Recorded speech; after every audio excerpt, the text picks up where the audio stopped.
bound and left. Coroner says manual strangulation. He doesn't just want him to die, he wants to feel him die. The investigation stalls until a surprise witness steps forward. She thought she was going to be implicated in a murder.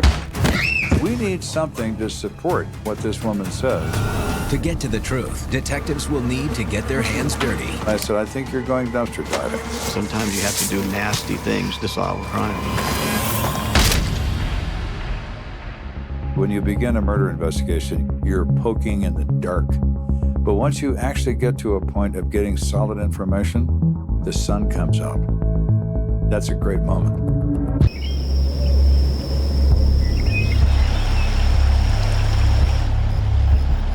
Douglas Wagner was out enjoying the beautiful weather about 15 miles north of Colorado Springs in El Paso County. I think a lot of people live here because we have such great weather most of the time. It's almost characteristic in Colorado for people to be outdoorsy. He started smelling something funny.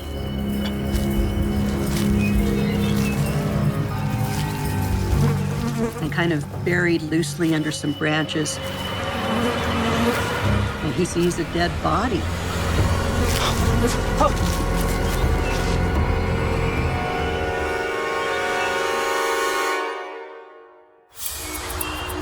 The next day, Sergeant Joe Kenda meets with Detective Steve Gansel of the El Paso County Sheriff's Office. So how's this new sheriff of yours?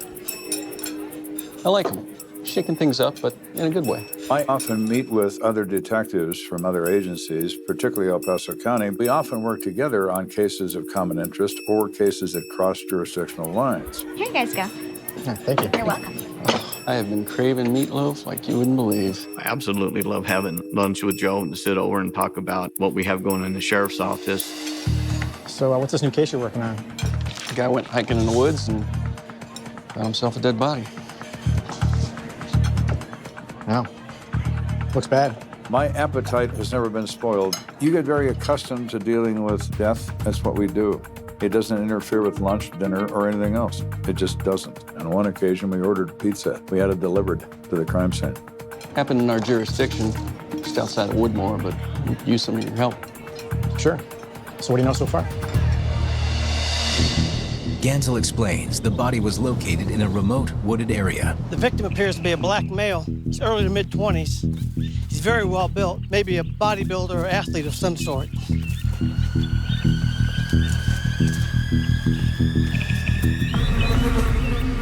It was apparent that there was some effort to conceal the body. All right, let's get this stuff off.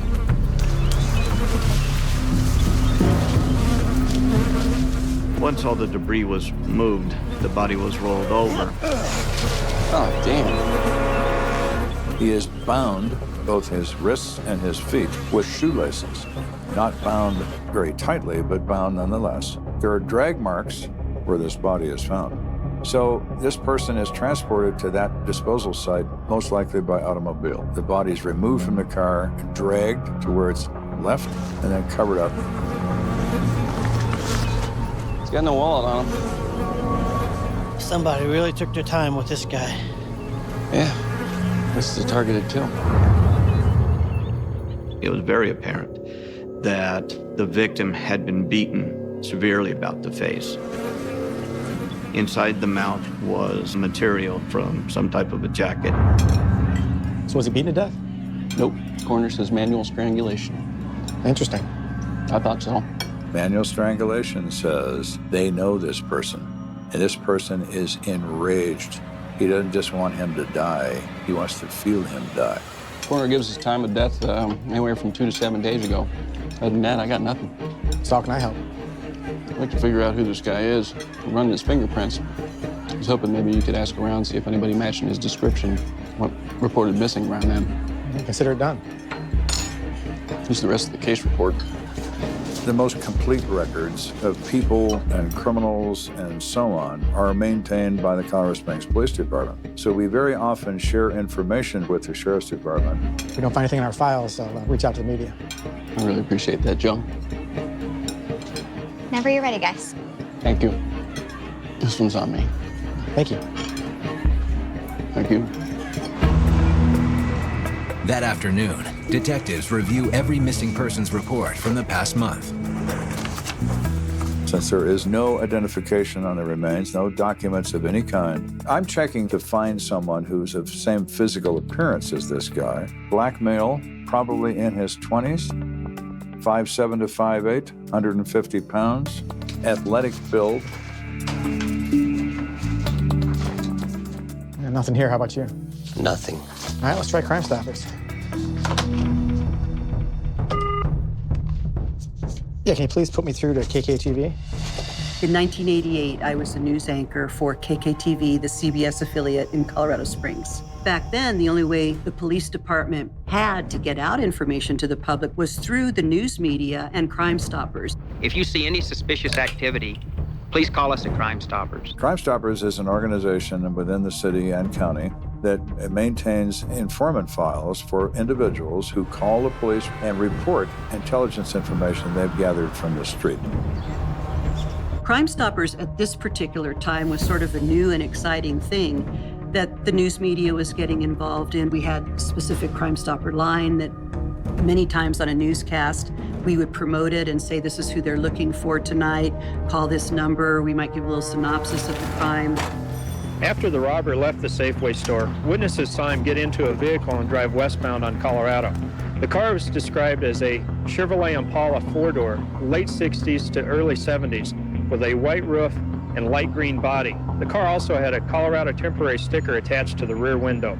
It was way before crime shows or things like that. This was a way for really the first time for the public to really get involved in a new media kind of sense and be able to call in and feel like they could be part of solving a crime. And for some people, it might have been because there was a reward offered in some cases. Other times it might be just because they wanted to do the right thing to help their community. And sometimes people get involved in Crime Stoppers, or at that time maybe, was because it made you feel, a little important, or, people want to get involved, whether they really had legitimate tips or maybe they thought they did or whatever. Because it was such a new thing then, people wanted to participate. There's one particular informant who often would call to report that it all came to him in a dream. Oh, really? How useful that would be. And then there are unfortunately, people who want to throw police maybe off the course or just want to play games or whatever. And so they might call in fake leads. It's good and bad news. You get rumors. You get, I know a guy who knows a guy who heard a guy say, the ultimate hearsay, that sort of thing. Because you still have that draw of financial award. They're going to come forward with anything if they think it'll lead them to a few bucks. The suspect in this case is described as a black male, 29 to 30 years of age, 6 foot 2 inches tall with a thin mustache and a very muscular build. If you have information, call Crime Stoppers. 634-STOP in Colorado Springs, 542-STOP in Pueblo. So it's the unfortunate reality of the modern day that the police are forced to deal with some unsavory characters who can provide useful information. They're not named, they're provided with an identifying number, and they provide information that may or may not be extremely useful in criminal investigations. They're usually petty criminals, but they in fact are criminals. That's how they know what's happening. They know other criminals. And they listen to the activities on the street.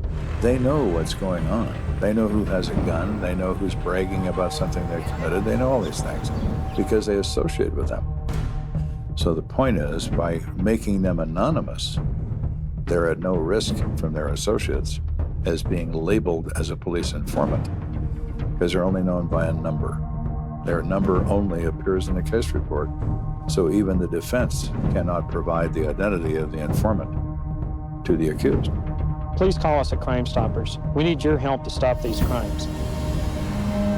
Over the next 2 days, calls about Detective Gansel's John Doe begin to trickle in. Good morning, Sergeant. Hot off the press. Thank you. I get Crime Stopper tips every morning, and I review those. The problem is, a lot of Crime Stopper tips aren't useful. But we get one informant that calls in that says she knows this guy, and his name is Doc. The last time she saw him was this date and he looks like this. That lines up with our unknown victim. So we referred that to Genzel right away. This is Genzel. Hey, Steve, it's Kenda. You may want to talk to this person. Hours later, the caller meets investigators at the morgue. You sure you're okay to do this? The visual identification is one of the least chosen ways in law enforcement to identify a body. There is a high degree of anxiety, not knowing if in fact it is going to be the person they know, and that's going to be that everlasting view that'll never go away. You ready? Yeah. Please.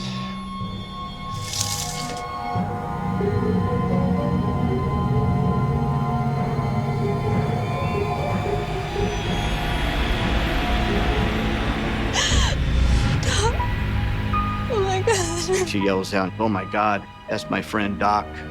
There's nothing worse than watching a loved one identify a body, but it must be done. Now we need to find out who this Doc is and why he ended up on a morgue table. He's a violent criminal and is highly dangerous. Now he's on the run in Mexico. When you're a fugitive, you can't ever let your guard down. Gringo hunters. Seems like they're ready for anything. They're going in, they're going in. Oh my, they're going in. He could be armed. It's super risky. Don't move, get out of the car. What made you decide to come across the border? Nobody want to be in jail. If you're a criminal thinking about hiding out in Mexico, I think twice, because these guys are on the hunt. Fugitive Hunters Mexico starts Thursday, the 8th of May on Crime and Investigation. I felt my face contracting this way in a maniacal rage. You've agreed to sit with me for an hour and truthfully answer my questions? Okay. I don't like hurting people. You don't? No. Because the person that you murdered in your home, she didn't walk out of your home. If you were me, would you believe you? New Interview with a Killer starts Monday at 10 on Crime and Investigation.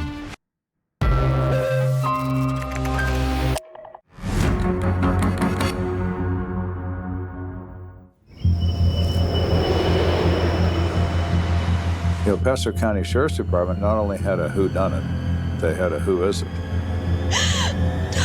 We now have a witness that's come forward that says his name is Doc. So it is a beginning for the case. So you don't know Doc's real name?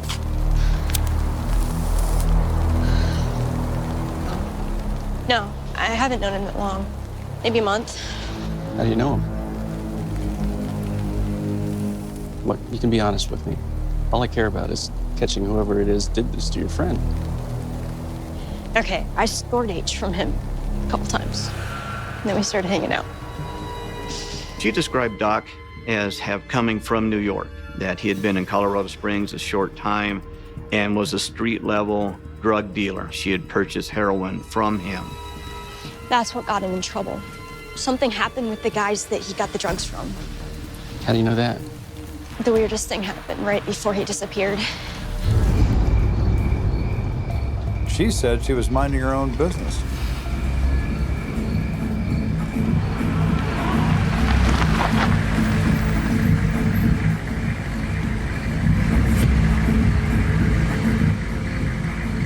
Where's Doc?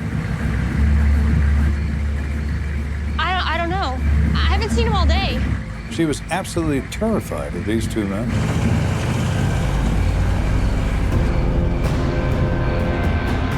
So they drove off. And then a couple days later, I saw them at the bar. And they said, don't worry about looking for Doc. Took care of it. Do you know any other names? No.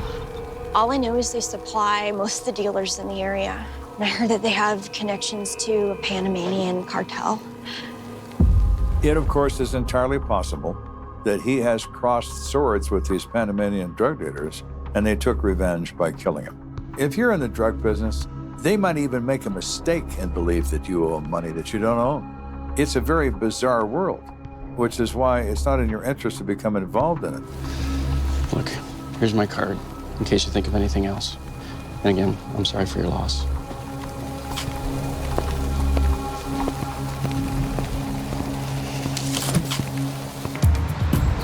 Later that day, Gansel brings Kenda up to speed. So maybe Doc owed these guys money. They track him down, beat him up, and ultimately strangle him. Yeah, that would explain why he was bound, why they interrogated him. Drug people have a strict code. Don't pay me, you steal my drugs, I'm going to kill you. And they do.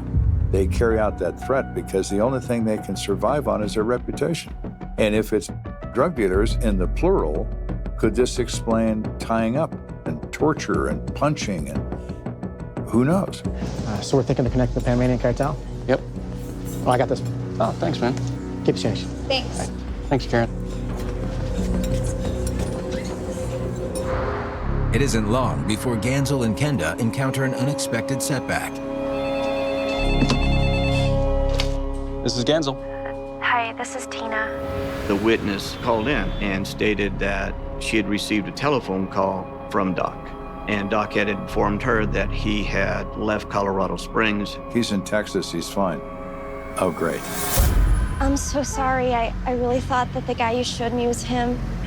It's hard to identify a body in that condition. It doesn't happen often, but it can happen that people see what they want to see. Did Tina imagine this was her friend Doc because of all of the drugs she has floating around in her system, or is she just lying? Who knows? This is the world of delusions and illusions where drug users dwell. Maybe it's time to find some new friends, Tina. It's very frustrating that you have a good lead that sounds like you're going to go somewhere, and then the very next day is gone. Thanks for letting me know. What's up? Good news. Just heard back from Quantico. This fax just came in.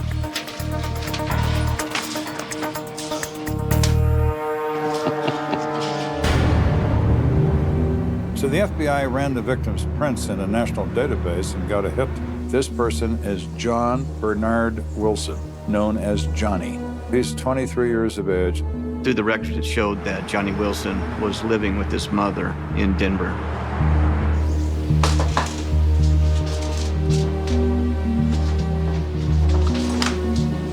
John Wilson? Is this about Johnny? Did you find him? Maybe it'd be better if I came inside. When you stand at someone's door day or night and you're wearing a coat and tie and they haven't seen their family members sometime, then they generally know why you're there. It's very difficult. I had high hopes for Johnny. Everybody did. Son was a boxer, a great boxer. He was gonna go pro. She and her son Johnny lived in the state of Nevada, and he started boxing when he was 15 years old, and he had a real talent.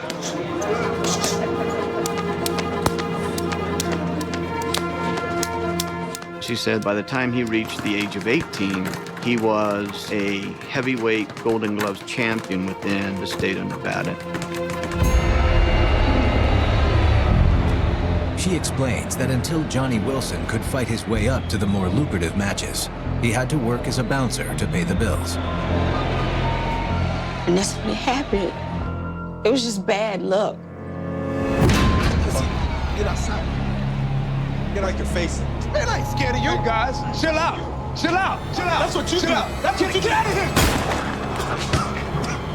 here. During the course of breaking up a fight, he was shot in the chest. She said the bullet remained in the chest. The doctors didn't remove it. That limited his breathing ability and his ability to stay in excellent shape. He was forced to stop boxing. After that, he was just lost. When you have a dream like that and you're on your way and it's taken away from you so suddenly at a young age, it's going to affect your life in ways that you can't even imagine. He got on drugs. So we moved out here to Denver to get him away from all of that. Did that work out? Yeah, he was clean.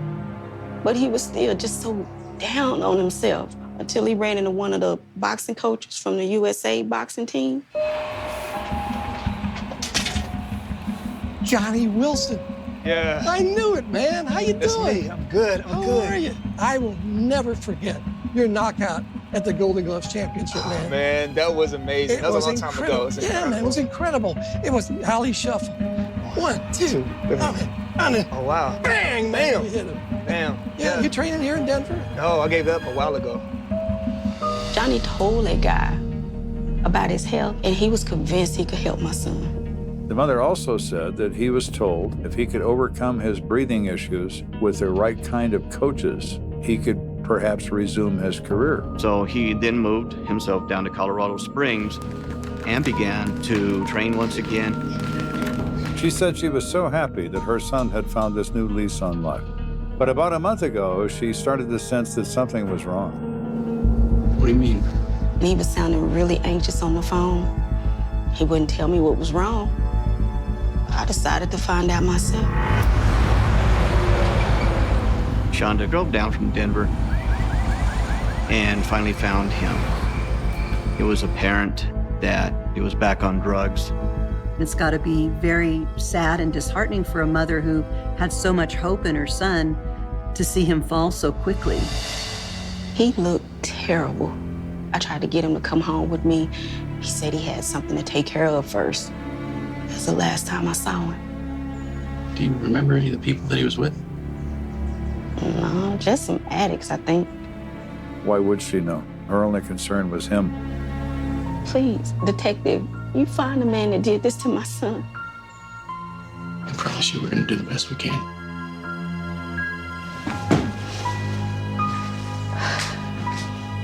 Knowing that we have a person living off the street, the chance of solving this one are becoming slimmer every day.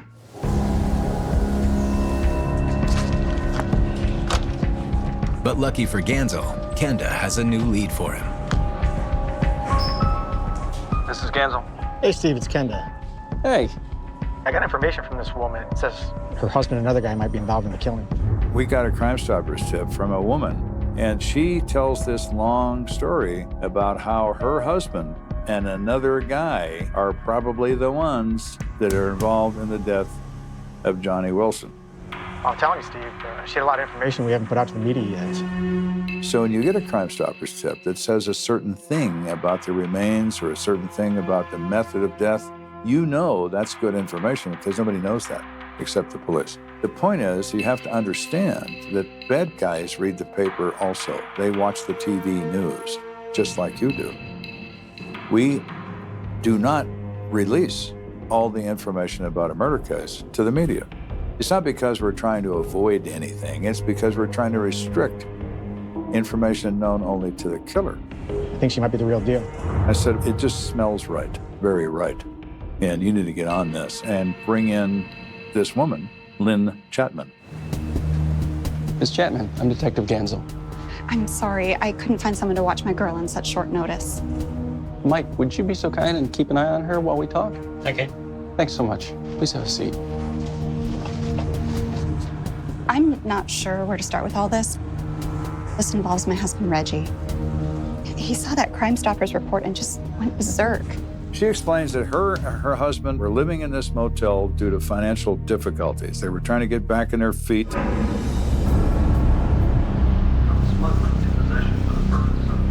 Why they gotta be putting in the news? Was that Johnny they were talking about? How am I supposed to know? Was that Johnny? You need to mind your damn business. She said he's extremely physically strong, sometimes doesn't know his own strength, in her words. At one point, she said he put his hands around her neck so forcefully that she thought he was going to kill her, and she decided she needed to get away from him. She went to her mother's house to seek safety. It was apparent that Lynn Chapman was in fear of her life. All right, let's back up a minute. Why would you ask your husband if the victim on the news was Johnny? Because I think I was there when my husband killed him. Well, do tell Lynn, we've been hoping for someone like you to show up.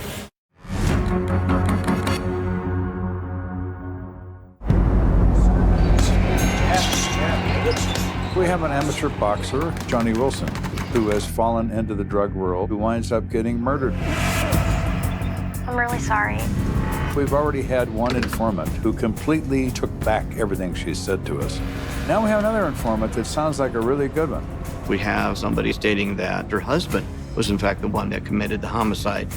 She also says that because they've had these problems in her marriage, he choked her once and she thought she was going to die.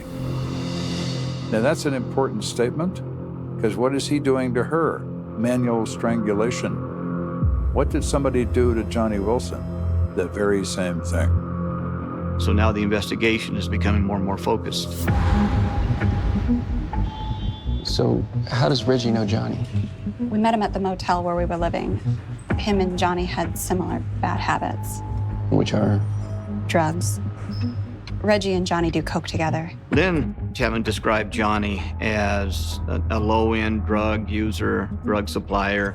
He was a known associate to Reggie as to be able to supply drugs to him. I think my husband and one of his friends gave him some money to buy some because the night all this went down, I heard him shouting about it. She describes that she and her daughter were in the back bedroom of this motel room. Where's the money, Johnny? I told you, man, I don't have it. You're a liar. What you think, I'm stupid? You're dead to me. Mommy, I'm scared. Honey, it's okay. There's nothing to be scared of. Hey, chill out. I need my money now. You're keeping Lydia awake. Can you... What the hell's going on? Don't worry about it. Go back in the room. Come on down, man. Go get your money, man. Oh, I swear to God, Johnny. What's wrong? I think they're playing a game, honey. Come on, let's go back to bed. I closed the door, but things just got worse. She turned the TV in the room on to occupy her daughter, but she's still crying with all this disturbance going on. After about an hour of what she describes it as some type of an altercation going on, it becomes quiet. She opens the door and looks. We just teaching him a lesson. He just passed out. We're gonna throw him out in the cold. Now go to bed. She sees Johnny wrapped up in 2 blankets, and there's blood all over the carpet. She then sees Reggie and his friend putting Johnny in the trunk of a maroon 4-door car, and they drive off. So who was the guy that was in the room with Reggie and Johnny? Jerome. Do you have a last name? She doesn't know Jerome's last name. She thinks he might be in the Army or he was recently out of the Army. She doesn't really know that much about him. So what about Reggie? Is he still at the motel? I guess. I moved out after he got physical with me. We've been living at my mother's, but I'm really scared he's gonna come looking for me. This story that she tells Genzel makes absolute perfect sense for what someone would do trapped in the circumstances in which she found herself. Her concern is her family. It makes her believable, in my opinion. Look, I promise you we're gonna look into this, okay? Thank you so much for coming and chatting with us. It was apparent that Lynn needed safety. We contacted the Colorado Department of Human Services. Arrangements were made to put Lynn into a safe house. So they have a place to stay where no one knows where they are until they can get Reggie into custody and also identify and arrest Jerome. With no time to spare, investigators head over to Reggie's last known address. Let's go to the motel room for 2 reasons. We may not find Reggie, but we're certainly going to find bloody carpet. That's an important piece of evidence. You understand you got a guest staying here by the name of Reggie Chapman? We did. He checked out early this morning. I'd like to see his room. Yeah, all right, sure.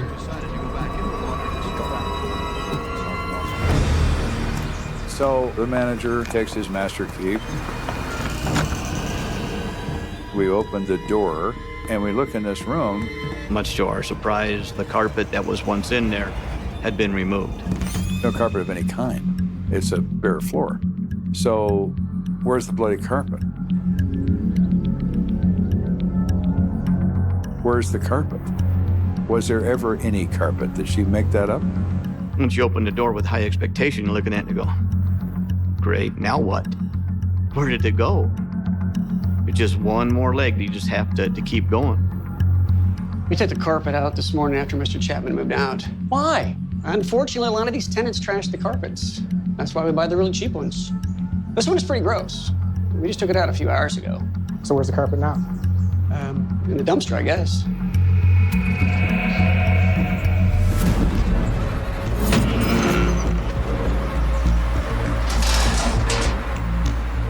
You've got to be kidding me. We look in the dumpster, and it's empty. I guess the trash man must have picked it up already. So now, knowing that it was within such a short time frame, the odds of being able to find this carpet was still very high. Just had to find out which company picked it up, which dump it went to, and then go to that dump and find that carpet. There's a transfer station not far from here. Our garbage usually ends up there before going to the county landfill, so I don't know if that helps. I hope that's not a new suit you got on. I looked at Gensel and I said, I think you're going dumpster diving. Wasn't exactly on my agenda when I got dressed this morning. Thank you. All right. Are you going to find it? Maybe. Are you not going to find it? That's also maybe. But you have to try. You can't just throw up your hands and say, well, they threw it away. Let's go look. Detective Steve Gansel and his team are faced with the unpleasant task of wading through a mountain of garbage. Gentlemen, the motel manager was nice enough to give me a sample from one of the other rooms. This is what we're looking for. No sense in putting it off. Let's get to it. I had no idea that there were that many tons of trash. So we started walking.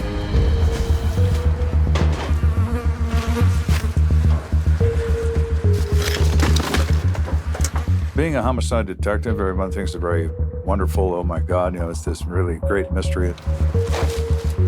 A lot of it's just nasty, dirty, foul-smelling, filthy work.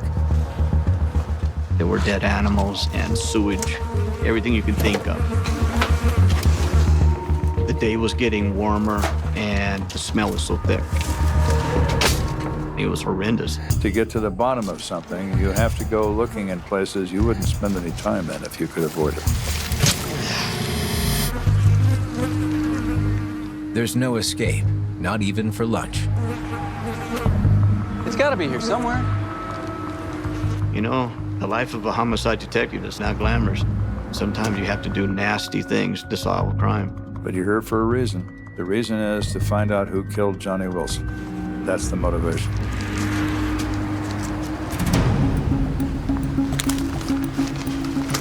After 5 hours of searching, a glimmer of hope finally appears. Guys, over here.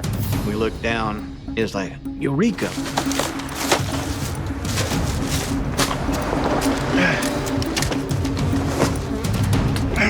So I said, it's gotta be our carpet. It just has to be. That is a match. Thank God. Can we go home now? Help me get this to the lab.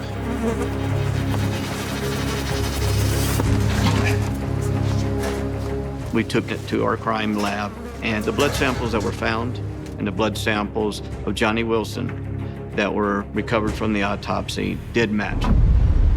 Gansel now has enough evidence for an arrest warrant, but at the moment, he only knows Jerome's first name, and Reggie Chapman is in the wind. The next thing is now to find Reggie. He is the named assailant, the person that Lynn identifies as being involved in the assault of Johnny Wilson. So in his search for Reggie, Gensel goes to Fort Carson. His former employee in the United States Army. Men. Sergeant Courtney, Sheriff's Office would like to have a word with you. I'm Detective Gansel. Nice to meet you. I learned the previous roommate to Reggie Chapman was Donald Coatney, and Coatney was asked to come down to the investigative division of the Army. I understand you knew Reggie? Yes, when I first met Private Chapman, I liked him. I say he had the respect of all his peers. He describes that he started getting into cocaine. His attitude changed. He wouldn't take orders. He went AWOL. Donald said that he had assaulted his wife and they sent him to the military jail on Fort Carson. That led to a dishonorable discharge. I haven't seen him since. He has no idea where he would be. He doesn't know any other friends he may have. And he never heard of anybody named Johnny Wilson. We're also looking for someone he used to hang out a lot with, a guy named Jerome. Jerome? Nah, no idea. Okay, thanks for coming in. Reggie had a funny habit of calling people by their middle names, so maybe Jerome is like a middle name. That's interesting. I'll look into that, thank you. No problem. Dismissed.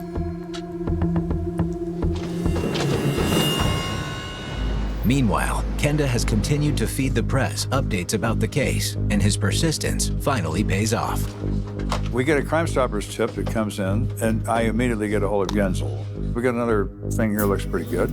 This guy claims one of the suspects is an ex-Army guy named Joey Brown. Haven't heard that name, but Reggie was in the Army too. Hey, by any chance, did your caller happen to mention a Middle name for this Joey Brown? Jerome? I got his address here if you want it. Oh, yeah. This could be the Jerome that we've been looking for. We went to where he lived. I've actually got to get to work pretty soon. And informed him that there had been a Crime Stopper tip that he was involved in the murder of Johnny Wilson. No, man, you are wrong. I wouldn't even be involved in something like that. Maybe you saw something but didn't participate? No. I mean, I don't even know a Johnny Wilson. Joey stated he didn't have any involvement with him whatsoever. But yeah, I'm sorry to say it, man. I got to get out of here or I'm going to be late for work. Is there anything else you need from me? You mind if I take a picture of you? I'll clear you through the investigation a lot faster. Sure.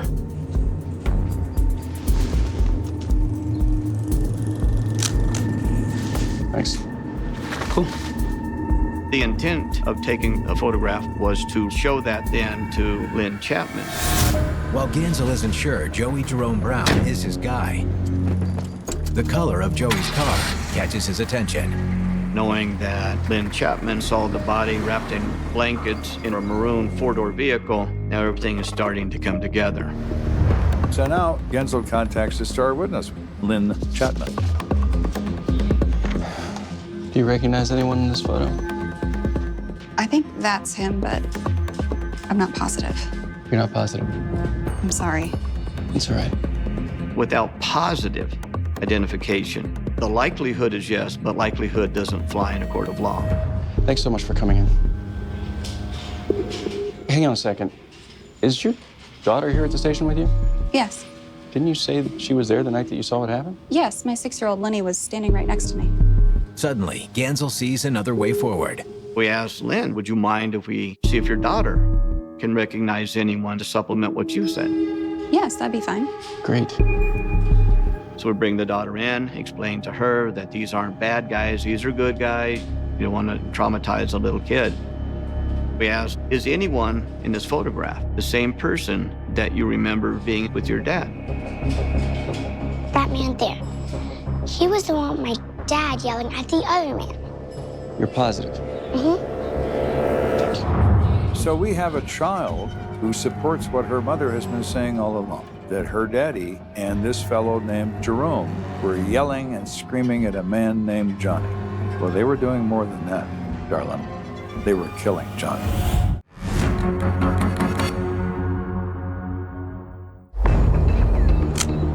This case has come a long way.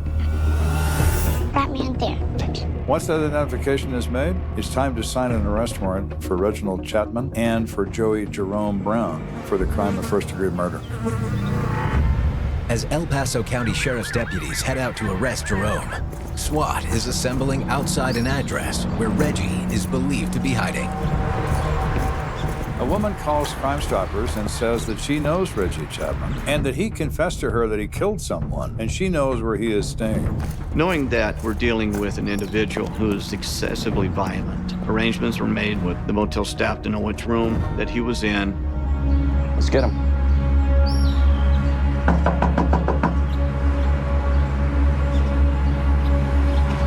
Sheriff's Department! It's quite common when somebody opens the door and sees you, their first response is to close the door, as if that's somehow going to make you all go away. Breacher up! But what it makes happen is they crush the door. Get on the ground! Get on the ground! Put your hands behind your back! It's immediate surrender. And they took this guy into custody by showing overwhelming force. Reggie Chapman immediately stated he wanted an attorney, didn't want to make a statement. Meanwhile, across town, Jerome is about to have his own encounter with law enforcement. Yeah, man. I'll be there soon. All right.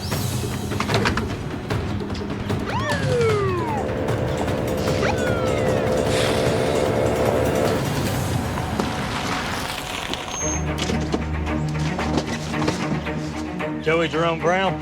He was also arrested without incident Mind back. and taken into custody.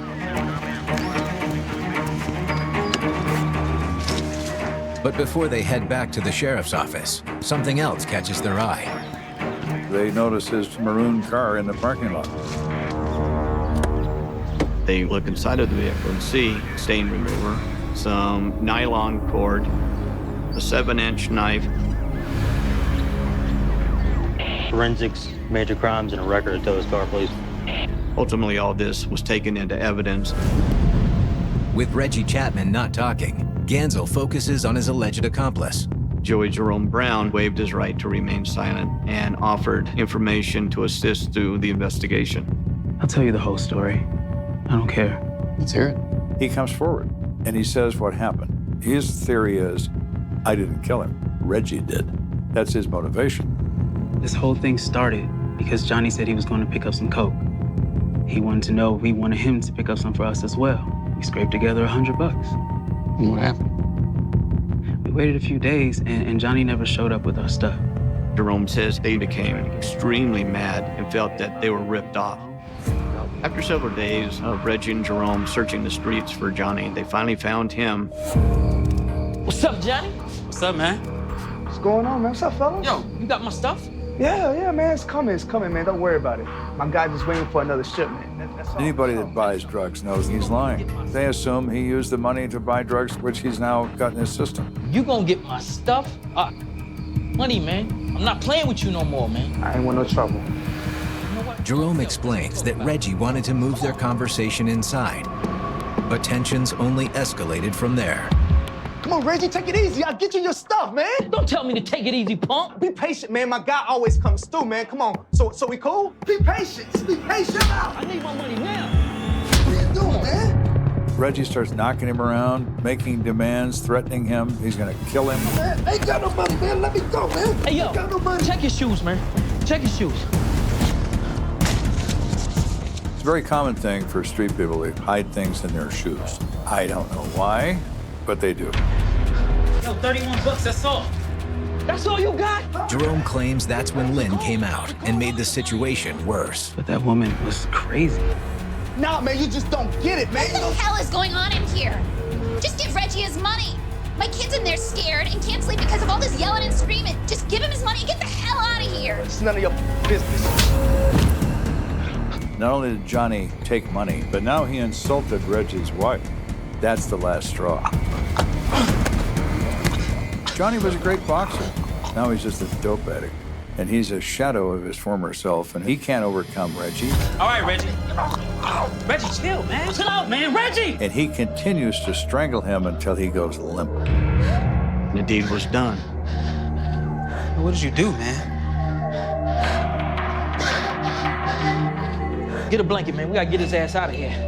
They wrap up Johnny, and they take him out and stuff him in the back of the maroon four-door. They drive up to Woodmore, north of the city. In a remote area, they take the body out of the trunk, they dump him, and they cover him up with leaves and branches and whatever else they can find. I really didn't think that Reggie was capable of doing something like that. I really didn't. Jerome's choice to come forward turned out to work for him. He pled guilty to 1 count of first-degree assault and 1 count of accessory to crime, was sentenced to 4 years in prison. Reggie Chapman is found guilty of second-degree murder. And he received 8 years in prison for the crime. As for Johnny Wilson, what was once a promising boxing career ends in tragedy. It's sad, and it's not unique just to Johnny Wilson, that drugs got a hold of him. He probably could have done well in his life, but once you're hooked, there is no more control on your life. People do terrible things for the worst possible reasons, or in this case, $100. Is that reason to kill? It was for them. At 5:42 a.m., the phone rings inside a grey apartment block in West Berlin, the kind of building people walk past every day without ever looking up, the kind that absorbs secrets into concrete and never gives them back. And on the other end of the line is a voice that does not scream, does not cry, only says there is a door standing open, there is blood on the floor, and there is a woman who is not moving. And within minutes the word spreads through the stairwell, down the street, into the waking city. Another crime, another shock, another question that will not stay buried. Not in Berlin, not in 1978, not in a place where walls already divide lives and silence does the rest. The apartment belongs to Anna Weiss, 26 years old, a translator who works freelance jobs for small publishing houses, a woman described by neighbors as quiet, polite, invisible until she is suddenly not, and when police step inside they find no sign of forced entry, no shattered lock, no broken window, only a neat hallway, a kitchen with a kettle still warm, and a living room where the order stops abruptly, where the carpet is dark with blood, and Anna lies on her side, as if she fell mid-step, her eyes open, her expression frozen somewhere between surprise and recognition. The first officers on scene hesitate before moving, because nothing about the room fits the violence it contains, the furniture untouched, shelves still aligned, a book left open on the couch as if she planned to return in seconds, and already the whispers begin, because Berlin understands violence, but it also understands staging, and this does not look staged, it looks personal, intimate, close enough to hear breathing, close enough to know a name. Within hours, the headlines appear. Berlin 1978 cold case begins with brutal apartment killing. Reporters gather outside the building, cameras pointed at balconies where neighbors lean out, half curious, half afraid, and police offer almost nothing. Only that the victim knew her attacker, only that there is no immediate suspect, only that the investigation is ongoing. A phrase that sounds official, but means very little to a city that has heard it before. Inside the apartment, investigators catalogue what is missing and what is not. Cash still in a drawer, jewelry untouched, passport on the table, a single wine glass in the sink, 2 fingerprints on the rim that are not Anna's, a cigarette but in the ashtray, foreign brand, unfiltered. No murder weapon, no note, no struggle in the hallway. The violence happens fast, they say, fast enough to keep neighbors asleep, fast enough to leave no time for screams, and fast enough to raise a chilling possibility. The door was opened willingly. Anna Weiss grew up in East Germany, but moved west years earlier, part of a quiet migration of young people chasing freedom, work, air that felt less heavy, and friends describe her as careful, almost cautious, someone who double-checked locks, someone who did not invite strangers inside, someone who did not disappear into risky nights. And yet the evidence on the floor says someone stood close enough to kill her without breaking a single thing. Police trace her final hours backward. The night before, she attends a small gathering at a cafe near Kurfürstendamm, a place favored by writers and translators, people who talk about books and politics in low voices, and witnesses remember Anna laughing, remember her leaving early, alone, around 10, walking toward the U-Bahn with a coat pulled tight against the cold, and one witness mentions a man, tall, dark coat, keeping distance, not quite following, not quite leaving, a detail that will be written down, circled, underlined, and still go nowhere. By the next morning, the case is officially classified as homicide, and by the end of the week, it becomes something else entirely, a cold case in the making, because no suspect emerges, no confession surfaces, no weapon is found, and the fingerprints on the wine glass do not match anyone in the system, not in West Berlin, not in the federal databases, not across the border, and the cigarette but yields a blood type common enough to mean nothing. Investigators knock on doors, question neighbors, colleagues, former lovers, and every answer feels almost useful, almost revealing, but never enough, because Anna Weiss lived carefully, left little behind, and those closest to her can offer only fragments, a disagreement with a publisher, a vague mention of someone from her past, an argument overheard weeks earlier in a language no one recognized, and each fragment becomes a lead that dissolves under scrutiny. Then there is the letter. 3 weeks after the murder, a handwritten envelope arrives at the local police station. No return address, no stamp traceable, only a short message inside, written in block letters, claiming responsibility without details, promising more information that never comes, and investigators debate whether it is a cruel hoax or the first real voice of the killer, and the public reacts instantly, fear mixing with fascination, because the idea that someone is watching, writing, waiting, unsettles a city already trained to distrust what it cannot see. Months pass. The investigation slows. Officers rotate off the case. Evidence is boxed, labeled, stored. Leads dry up. And quietly, without ceremony, the murder of Anna Weiss slides into a growing archive of unsolved violence. A file that will be pulled and refiled, revisited and reabandoned, as Berlin changes above it, as years turn, as walls fall, as names fade from memory, but not from paper. Yet something does not disappear. A detail, overlooked at first, misfiled, dismissed as irrelevant, sits inside the evidence room, untouched, unremarkable, waiting, and no one knows yet that this forgotten piece will one day reopen everything, that it will shock investigators decades later, that it will force a question no one is ready to answer. What if the truth was always there, hiding in plain sight, sealed inside a cold case that was never truly closed? Only sleeping, only waiting, only patient. And in Berlin, patience is dangerous. The city keeps moving, because Berlin always does, even when it carries a wound, even when a name like Anna Weiss lingers in police reports and whispered conversations, even when an apartment on a quiet street remains dark for weeks, its windows closed, its door sealed with tape that peels slowly in the rain, signaling to anyone who passes that something inside went wrong and was never fully explained.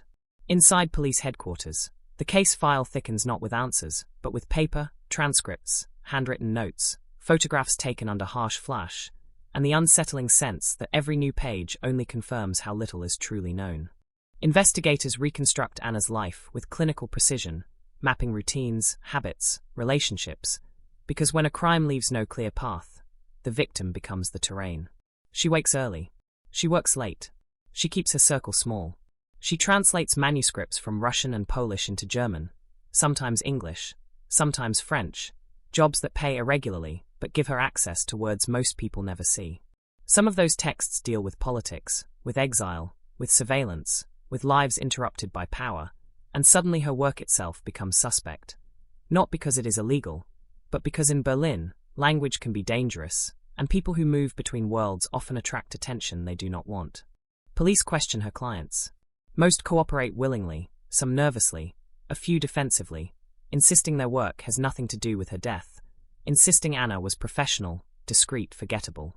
One editor recalls an argument weeks before the murder, raised voices in a back office, something about payment, something about a deadline missed, but the dispute resolves quickly, too small to kill for, too ordinary to stand out. Another mentions a stranger at the publishing house, a man asking questions about translators who worked with Eastern European material, a detail that sends investigators down a corridor of intelligence speculation, a corridor that echoes loudly but leads nowhere solid. The East German angle surfaces almost immediately. Anna's background makes it inevitable. Files are requested, contacts reviewed, travel history examined, but nothing suggests recent involvement with state security, nothing suggests defection drama or hidden allegiances, and still the suspicion hangs in the air, because in 1978 Berlin, suspicion does not require proof, only proximity. The idea that Anna may have been watched, approached, pressured, becomes a quiet obsession among some detectives, especially those who have seen other cases stall after brushing against politics. Neighbors offer little clarity. The woman downstairs heard footsteps late that night, but cannot say if they belong to one person or two. A man across the hall remembers a door opening and closing, but not the time. Another neighbor insists she heard voices, arguing softly, then silence, a detail she did not mention at first because she assumed it was nothing, because she did not want police in her apartment, because silence often feels safer than truth. Each statement adds texture, but no shape, noise but no melody. The wine glass remains a focal point. 2 sets of fingerprints. One confirmed as Anna's, the other unidentified. Technicians photograph them again, reprocess them, compare them against updated lists, but the result never changes. No match. The cigarette butt, too, refuses to speak. Tobacco imported from France or Belgium, unfiltered, favored by older smokers, or those with specific habits, not common, but not rare enough to narrow the field. The blood type extracted offers nothing more than statistical emptiness. And then there is the wound itself. The autopsy reveals a precise act, controlled, targeted. The killer knows where to strike. One blow, fatal, delivered with confidence. No hesitation marks. No signs of panic. This was not a robbery gone wrong. This was not an accident. This was someone who arrived knowing exactly what would happen next. That realization chills investigators more than the violence itself, because it suggests planning, intention, a reason that has yet to surface. As weeks stretch into months, pressure mounts. Newspapers ask why no arrest has been made. Editorials question police competence. Radio programs invite callers to speculate, to accuse, to invent motives that fit their fears. Anna Weiss becomes less a person and more a symbol, a blank screen onto which the city projects anxiety about safety, about strangers, about unseen forces operating behind ordinary doors. Police respond with reassurances, but inside the department, confidence erodes.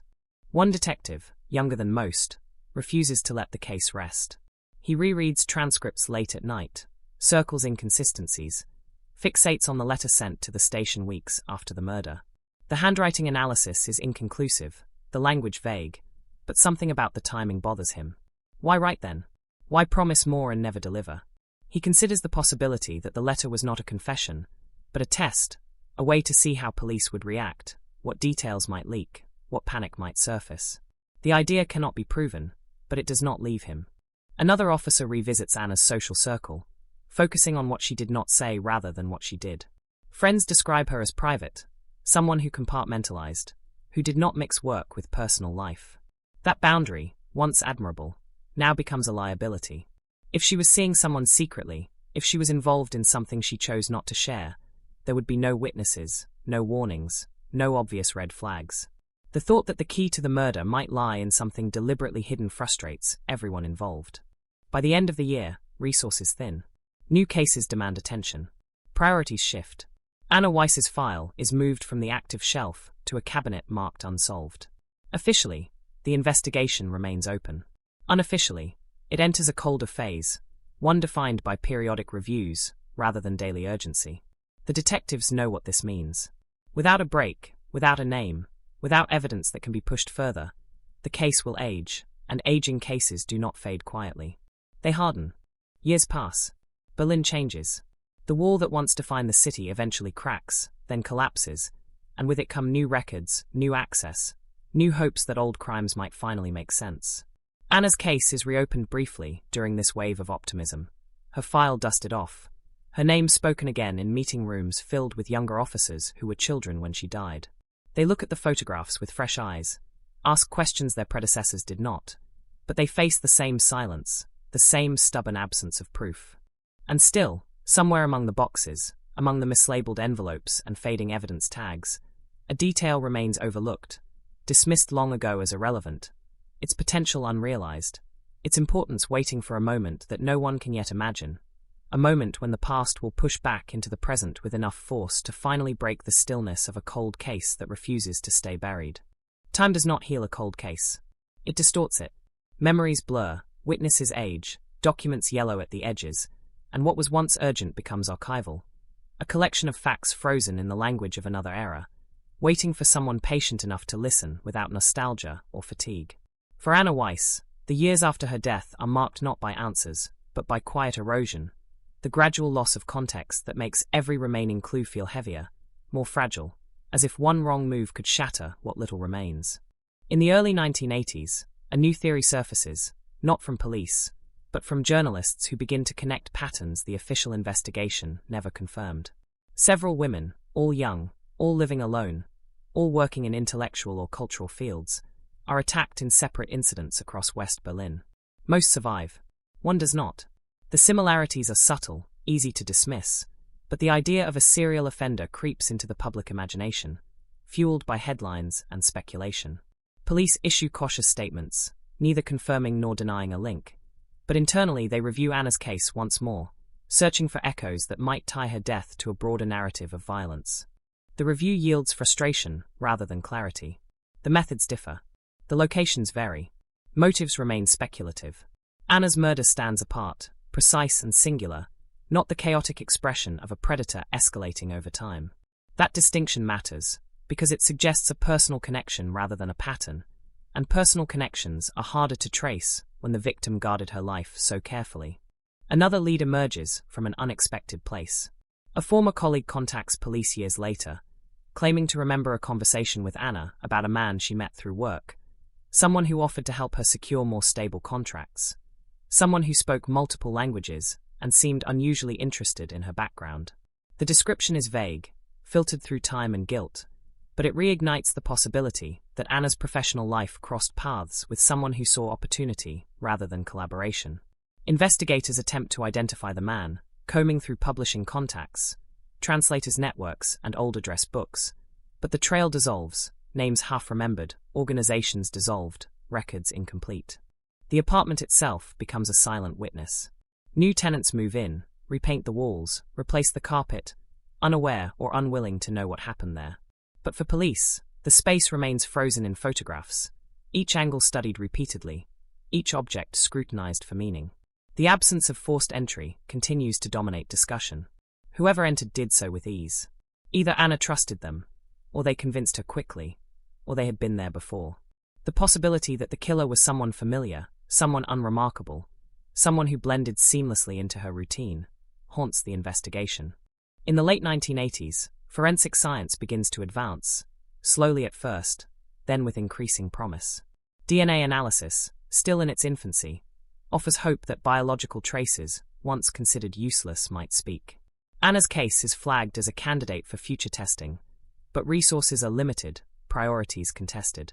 Samples are small, degraded, stored under conditions that reflect the standards of their time rather than the needs of the future. Still, the idea that the truth might be locked inside microscopic evidence gives investigators a reason not to let go entirely. The fall of the Berlin Wall brings a flood of new information, but also a flood of noise. Archives open. Files cross borders. Histories collide. For a moment, it seems possible that Anna's past in the East might finally explain her death, that a connection long suspected, but never proven, could emerge from newly accessible records. Teams review surveillance logs, informant reports, travel permits, anything that might mention her name. They find nothing of substance. No file marked urgent. No warning signs. No secret life waiting to be revealed. The absence of evidence becomes its own answer, one that closes certain doors, even as others remain stubbornly open. Public interest fades, then resurges periodically, sparked by anniversaries or true crime features that revisit unsolved cases. Anna Weiss becomes a footnote in these narratives, her photograph appearing briefly on screen, her name spoken with solemn detachment, her story condensed into minutes that cannot capture the weight of decades. Each time, police receive a handful of tips, most of them unreliable, some of them cruel, all of them ultimately unhelpful.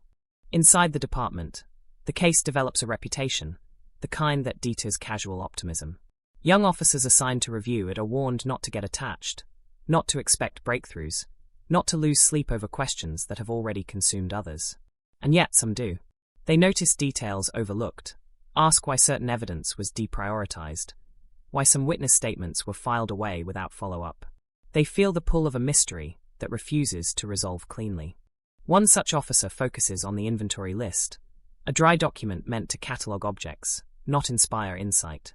He notices discrepancies in labeling, minor inconsistencies in how items were described, stored, referenced. A photograph marked as kitchen appears to show part of the living room. An evidence bag lists a date that does not match the crime scene log. These errors are mundane, the product of human fallibility, but they raise an uncomfortable question. If small things were misfiled, what else might have been misplaced, misunderstood, or ignored? The realization does not produce immediate answers, but it plants doubt, and doubt is dangerous in cold cases because it undermines assumptions that have hardened over time. If something was missed, truly missed, then the entire narrative might need to be re-examined, not as a sequence of failures, but as a story told with missing pages. As the decades turn, Anna Weiss remains unresolved, her case suspended between past and present, between what is known and what is suspected. Somewhere within the accumulated evidence, within the forgotten corners of storage rooms and archives, a piece of the puzzle waits, unnoticed, underestimated, carrying the potential to transform speculation into certainty, to turn a lingering mystery into a revelation that will shock investigators precisely because it was there all along. By the late 1990s, the case of Anna Weiss has become something of a ghost within the Berlin police archives, present but rarely addressed, its file number familiar to those who have been around long enough, its contents thick with history and thin on resolution. Technology has changed. The city has changed. The people involved have changed. But the core question remains untouched, hanging in the air like a sentence never finished. Who walked into that apartment in 1978 and left Anna Weiss dead on her living room floor? A formal cold case unit is established, driven by public pressure and political will, a signal that the city intends to confront its unresolved past rather than bury it under progress. Anna's file is among the first reviewed, not because it promises answers, but because it represents a failure that still stings. Investigators approach it with a mixture of skepticism and hope, aware that most cold cases do not end in clarity, but also aware that time, paradoxically, can be an ally. They begin by digitizing everything. Thousands of pages are scanned, indexed, cross-referenced. Old photographs are enhanced. Audio recordings of interviews are cleaned, voices emerging more clearly than they ever did on tape. What once required physical presence now unfolds on screens, allowing patterns to be seen from new angles. The process is methodical, almost reverent, as if handling a relic that demands respect. One of the first revelations is not dramatic, but unsettling.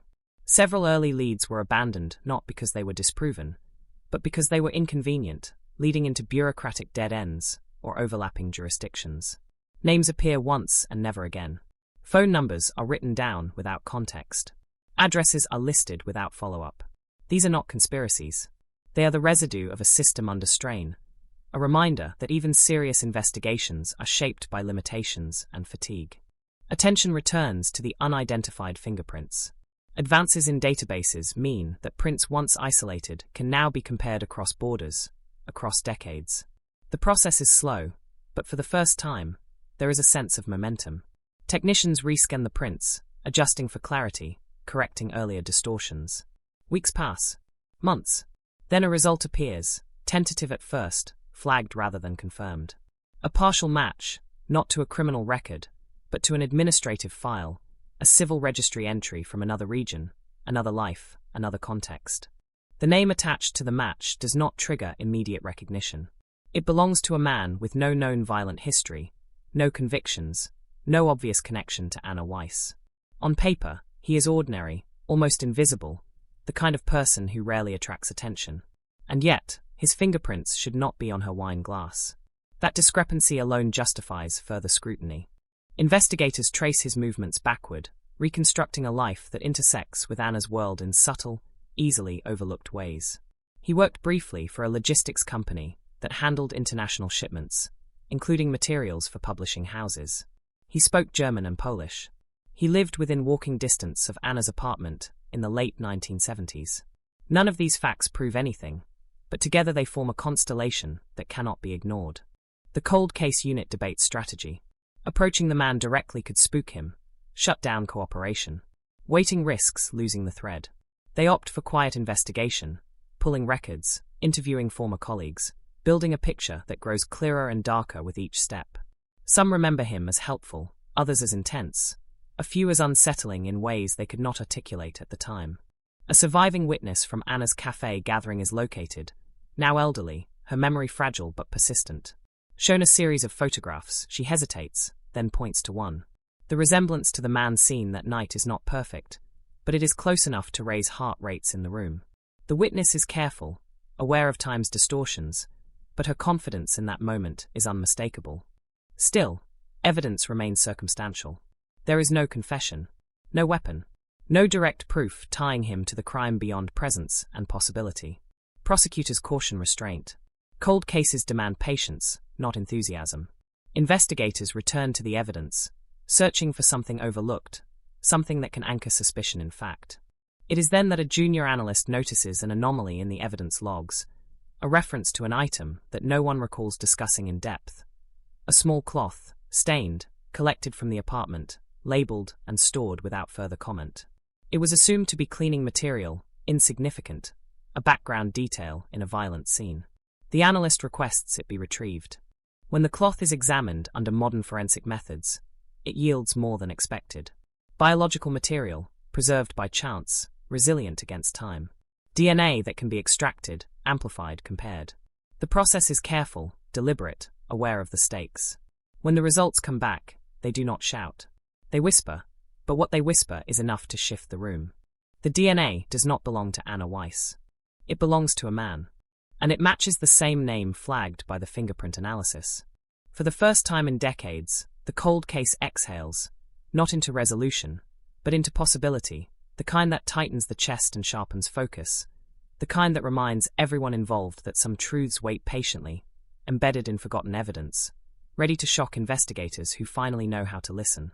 The confirmation does not arrive with celebration. There is no raised voice, no dramatic gesture, only a quiet recalibration of the room, a collective understanding that the case has crossed an invisible threshold. For decades, Anna Weiss's murder lived in the realm of theory and probability. Now it has a biological anchor, a tangible connection between the crime scene and a living person. The cold case unit knows better than to rush. DNA can open doors, but it can also slam them shut if mishandled. The man's name circulates through the department in hushed tones. He is older now, retired, his address listed in a suburb that did not exist in the same form when Anna was alive. Surveillance begins quietly, legally, methodically. Investigators observe routines, note visitors, map habits. Nothing about his present life suggests violence. He shops for groceries, walks a dog, tends a small garden. Normalcy, however, is not an alibi. It is often a disguise. Prosecutors insist on context. DNA on a cloth proves presence, not guilt.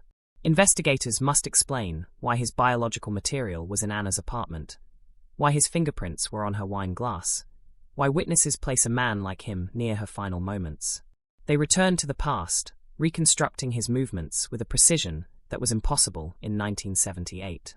Employment records, housing registries, transport logs, all the bureaucratic traces of an ordinary life, begin to align in uncomfortable ways. He lived 3 blocks from Anna. He owned no car at the time, relied on public transport or walking. On the night of the murder, he had no confirmed alibi. A former colleague recalls him leaving work early that evening, claiming a headache. Another remembers him speaking about Anna weeks before her death, mentioning her intelligence, her accent, her usefulness in navigating Eastern European texts. At the time, the comments seemed harmless. In retrospect, they feel invasive. Investigators request permission to re-interview him. The approach is cautious, framed as a routine inquiry connected to archival review. When he sits across the table, his demeanor is controlled, polite, almost detached. He does not deny knowing Anna. He describes their interactions as professional, occasional, forgettable. He claims he visited her apartment once, years earlier, to discuss a translation project, sharing wine, nothing more. The explanation accounts for fingerprints, even for DNA, but it does not account for timing, for presence on the night she died, for the witness who remembers a man watching her leave the cafe. Pressed gently, he falters. Dates blur. Details contradict earlier statements. He corrects himself too often, a subtle tell that seasoned interrogators recognize. Still, he never confesses. He expresses shock at her death, regret that he did not know sooner, insists he would never hurt her. The interview ends without resolution, leaving behind transcripts thick with pauses and qualifiers. The cold case unit reviews the footage repeatedly, dissecting tone and language. They notice how he refers to Anna not as a person, but as a role, a function, a translator, a resource, someone useful. The emotional distance is striking, but insufficient on its own. Emotion, like silence, is not evidence. Public disclosure becomes inevitable. Leaks emerge. A headline appears. Berlin 1978 cold case sees new suspect after DNA review. The story reignites interest, pulling Anna's name back into public consciousness. Talk shows debate the ethics of reopening old wounds. Neighbors of the suspect express disbelief. Friends defend him. The community fractures along familiar lines, between those who trust science and those who fear its implications. Behind the scenes, investigators search for corroboration. They locate old correspondence between Anna and the man, letters that hint at tension, at disagreements over credit and payment. One letter, unsent, found among her belongings, expresses discomfort with his persistence, his tendency to appear unannounced, his disregard for boundaries. It is not a threat. It is a warning she never delivered. The most troubling discovery comes from an overlooked witness statement, buried deep in the file. A taxi driver reported picking up a man matching the suspect's description near Anna's street in the early hours of the morning. At the time, the statement was dismissed as unreliable, the description too generic. Now, with context, it gains weight. The driver, contacted decades later, confirms the memory with surprising clarity, recalling the man's agitation, the way he avoided eye contact, the smell of smoke on his clothes. The pieces begin to cohere, not into certainty, but into a narrative strong enough to challenge decades of inertia. Prosecutors prepare cautiously, aware that a case built on old evidence and new science will face intense scrutiny. Defense attorneys will argue contamination, coincidence, memory distortion. Every step must be justified, every claim supported. As the investigation tightens, the suspect's behavior shifts subtly. He cancels routines, avoids certain places, consults a lawyer. Surveillance notes the change. It is not proof, but it is telling. Pressure, once abstract, has become personal. For the first time since 1978, the question of Anna Weiss's murder is no longer hypothetical. It is active, immediate, alive in courtrooms and newsrooms alike. The cold case, long dormant, now pulses with urgency, drawing everyone closer to a confrontation that will test not only the strength of the evidence, but the resilience of truth itself, waiting to see if it can survive the weight of time. The legal machinery turns slowly, deliberately, as if aware that haste would fracture something fragile. Warrants are drafted with surgical care. Language is weighed. Every claim is paired with a source, every inference tethered to fact.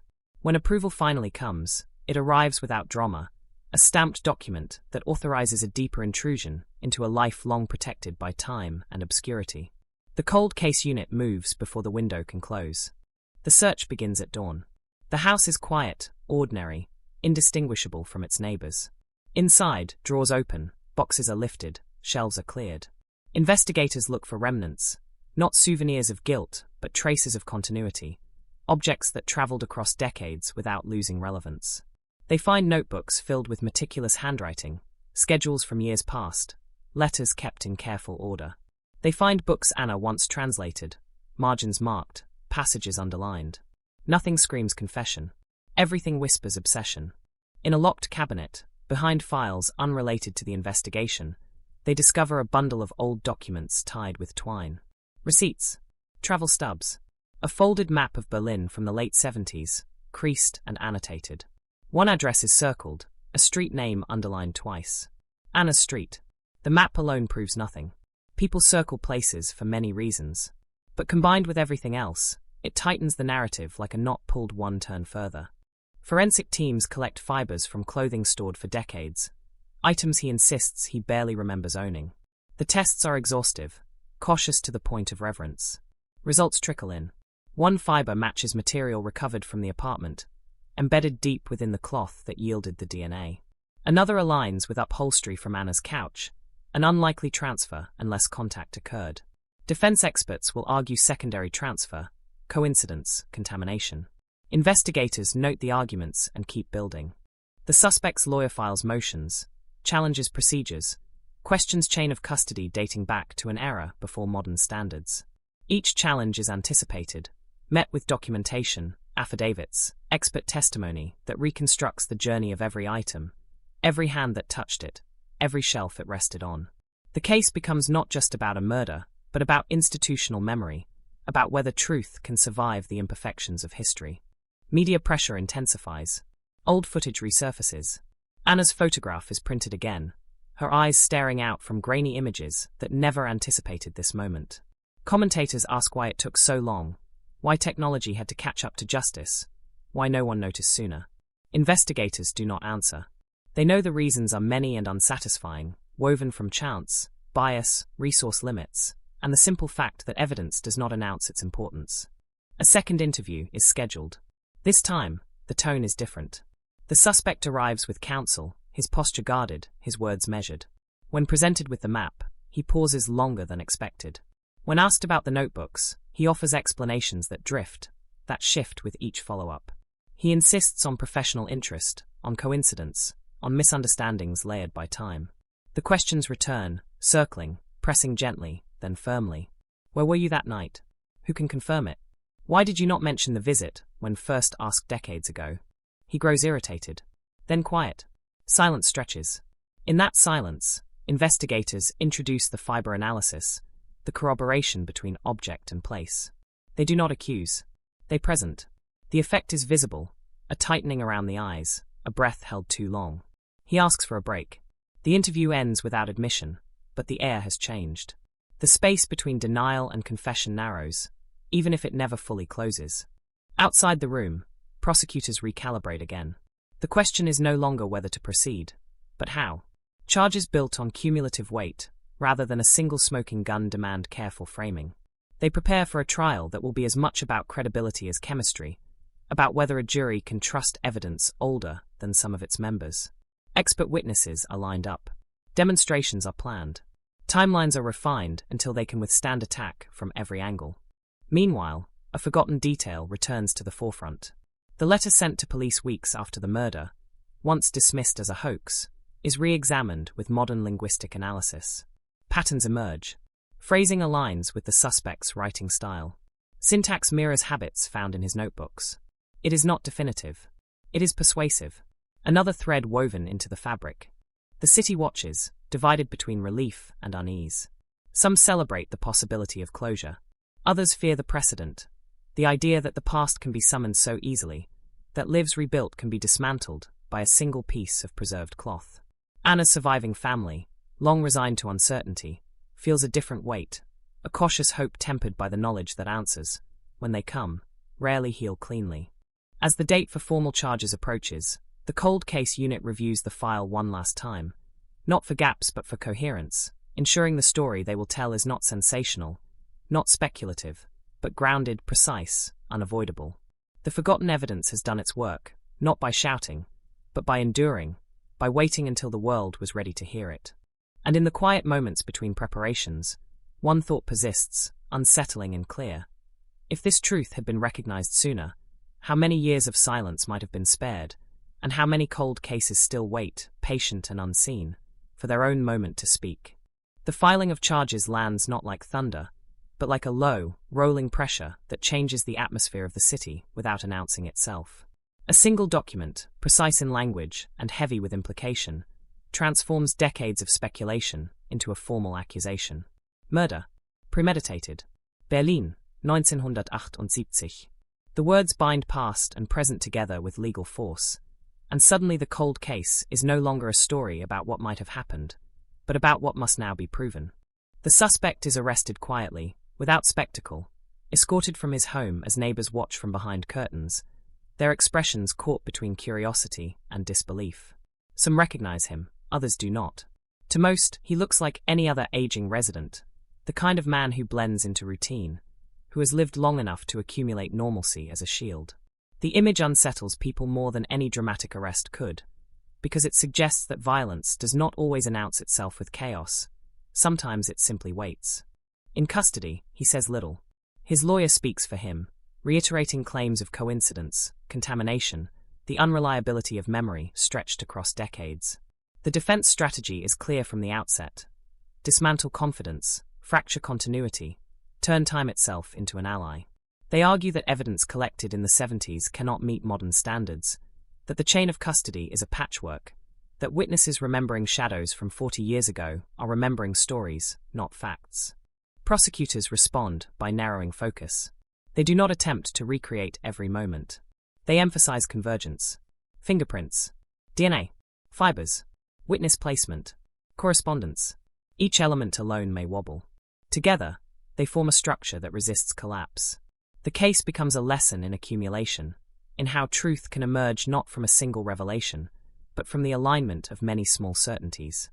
Pretrial hearings stretch on, dense and technical, attended by journalists who struggle to translate forensic nuance into headlines. Still, public interest remains intense. Anna Weiss's name trends again, spoken by people who were not alive when she died.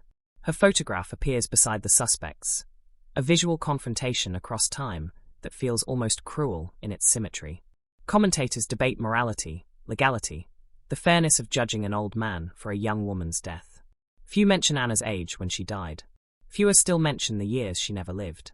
Inside the courtroom, the atmosphere is restrained, controlled, stripped of drama by procedure. Evidence is introduced slowly, methodically. Experts explain how DNA survives, how fibers transfer, how probability narrows. Jurors listen, faces neutral, absorbing information that resists simplification. When the wine glass is displayed, when the cloth is described, when the map is shown, the room leans forward almost imperceptibly. Objects, once forgotten, now carry weight far beyond their size. Witnesses take the stand. The cafe patron speaks, her voice thin but steady, recounting a night that has lived in her memory like an unfinished sentence. The taxi driver follows, describing a restless passenger, the smell of smoke, the destination given, and then changed. Defense attorneys probe, question, suggest error. The witnesses hold. Not perfectly. Human memory never does. But firmly enough to matter. The letter is read aloud. Its language analyzed. Its rhythm compared to known writings. Jurors are asked to consider not certainty, but likelihood, not confession, but authorship. The suspect listens, expression controlled, hands folded, eyes fixed ahead. He does not react when his own words, or something very close to them, echo back through the courtroom. Then comes the moment the prosecution has prepared for most carefully, the synthesis, the explanation of how disparate elements converge into a coherent account of one night in 1978. They describe a visit framed as professional, a glass of wine, a conversation that shifts, a refusal, a loss of control contained within seconds. They do not embellish. They let restraint do the work. The silence that follows is heavier than accusation. The defense responds with rigor, challenging assumptions, highlighting gaps, reminding the jury that certainty is the standard, not narrative satisfaction. They argue that the state is asking them to bridge decades with inference, to trust science applied retroactively, to condemn based on probability. It is a powerful argument, because doubt thrives in the space between then and now. As the trial progresses, something subtle happens outside the courtroom. Other cold cases are mentioned, briefly, in news segments, in conversations sparked by Anna's story. People wonder what else might be reopened, what other truths might surface. Investigators feel the shift, the unspoken expectation that this case represents more than itself, that its outcome will signal how seriously the city takes its unresolved past. When closing arguments approach, tension tightens again. The jury will soon be asked to decide not only what happened in one apartment decades ago, but whether time diminishes responsibility, whether patience excuses violence, whether a life lived afterward can outweigh a life ended early. Anna Weiss, absent but present in every word, waits for an answer she has waited for longer than anyone should. And as deliberations begin, the city holds its breath, aware that whatever verdict comes next will not only define the fate of one man, but reshape how a cold case, once dismissed as dormant, can return with enough force to challenge the silence of an entire era. Deliberations do not move with drama. They move with weight. Inside the jury room, time stretches differently, measured not in hours, but in the friction between certainty and doubt. The jurors revisit exhibits, reread transcripts, replay testimony in their minds, aware that every detail has survived decades to arrive here, compressed into a responsibility none of them sought, but all must now carry. Outside, reporters speculate. Inside, silence does the work. The first vote is not unanimous. It never is in cases like this. Some jurors are anchored by the DNA, by the improbability of coincidence stacked so precisely. Others hesitate, uneasy with the age of the evidence, with the idea that memory and material could conspire to mislead. The discussion turns technical, then philosophical. What does proof look like when time intervenes? How much erosion can truth endure before it fractures? No one speaks of Anna at first. They speak of standards. Gradually, the conversation shifts. The wine glass, the cloth, the fibers, the map. Each item returns to the table not as an isolated fact, but as part of a sequence. Jurors test alternative explanations, searching for a version of events that accommodates all evidence without collapsing under its own contradictions. None holds. Coincidence becomes implausible. Contamination becomes selective. Innocence requires too many accommodations. The room tightens. Hours pass. Then more. By evening, the votes narrow. Doubt remains, but it has changed shape, no longer a wall but a question, and questions can be answered. When the final vote is taken, the room does not erupt. It exhales. The foreperson signs the form with a hand that trembles only slightly. The verdict is delivered the next morning. The courtroom fills early, tension thick enough to feel physical. When the words are spoken, they land with controlled force. Guilty. The sound is subdued, almost anticlimactic, but its implications ripple outward instantly. The suspect's face tightens, then stills. His lawyer leans in, already preparing the next phase. Anna's family closes their eyes, some in relief, some in grief sharpened rather than softened by resolution. Sentencing follows weeks later, shaped by law, by age, by the gravity of the crime. The judge speaks carefully, acknowledging time without allowing it to dilute responsibility. The sentence is severe enough to mark accountability, restrained enough to reflect reality. There is no satisfaction in the room, only a sense of finality long delayed. Public reaction fractures along predictable lines. Some hail the verdict as justice at last, proof that patience and science can overcome silence. Others question the morality of prosecuting an elderly man, argue that decades lived should count for something. The debates rage across screens and pages, But beneath them lies a quieter recognition. A cold case has been warmed not by passion, but by persistence. Within the police department, the case becomes a reference point. Training sessions cite it. Younger officers study it. Older ones revisit it with complicated emotion. Pride mixes with regret. The question of why it took so long never fully resolves. There is no single failure to point to, only a constellation of missed chances and limitations that feel obvious only in hindsight. Evidence rooms are reorganized. Protocols revised. Forgotten items receive new attention. Other cold cases are reopened, cautiously, methodically, inspired not by optimism, but by the understanding that neglect can be accidental, not intentional, and that correction, though late, is still necessary. Anna Weiss's name appears in internal memos, not as a statistic, but as a reminder. For the investigators who carried the case to its end, closure is uneven. They know the verdict does not restore what was taken, does not erase years of uncertainty. It offers something narrower and more fragile: acknowledgement. The truth, established formally, publicly, irrevocably. That truth now exists outside speculation, anchored in record. As the city moves on, the apartment where Anna died remains just another residence, its history known only to those who look for it. Life continues above and around it. But somewhere, in archives and memory, the cold case no longer sleeps. It has spoken, and in doing so, it has altered the landscape, reminding everyone who listens that silence is not the same as absence, and that time, however vast, does not guarantee forgetting. The verdict closes the courtroom door, but it does not quiet the echo it leaves behind. In the weeks that follow, Berlin absorbs the outcome slowly, unevenly, as if testing its weight against the city's long memory. Headlines fade. Cameras move on. Yet beneath the surface, the case continues to work its way through institutions and conversations, changing how people think about what can be known and when. Appeals are filed almost immediately, expected and procedural, arguing error, bias, the misuse of evolving science. Legal briefs stretch the case forward in time once more, not reopening the question of guilt so much as challenging the path taken to reach it. The courts consider each argument carefully, aware that precedent matters as much as outcome. Eventually, the rulings come back unchanged. The conviction stands. The case, in the eyes of the law, is finished. For Anna Weiss's remaining family, finality arrives without ceremony. They visit her grave more often at first, then less, not because the pain fades, but because it shifts. For decades, grief existed alongside uncertainty, a constant question with no answer. Now the question is gone, replaced by a knowledge that brings its own complexity. They speak of Anna more freely, of who she was rather than how she died, reclaiming pieces of her life that had been overshadowed by the crime. Inside police headquarters, the case file is marked closed. The designation feels both satisfying and inadequate. Officers who worked on it linger over the final pages, aware that closure is an administrative term, not an emotional one. They file away the evidence with care, conscious that it represents both success and warning. Success, because persistence mattered. Warning, because it took too long. Academic circles take notice.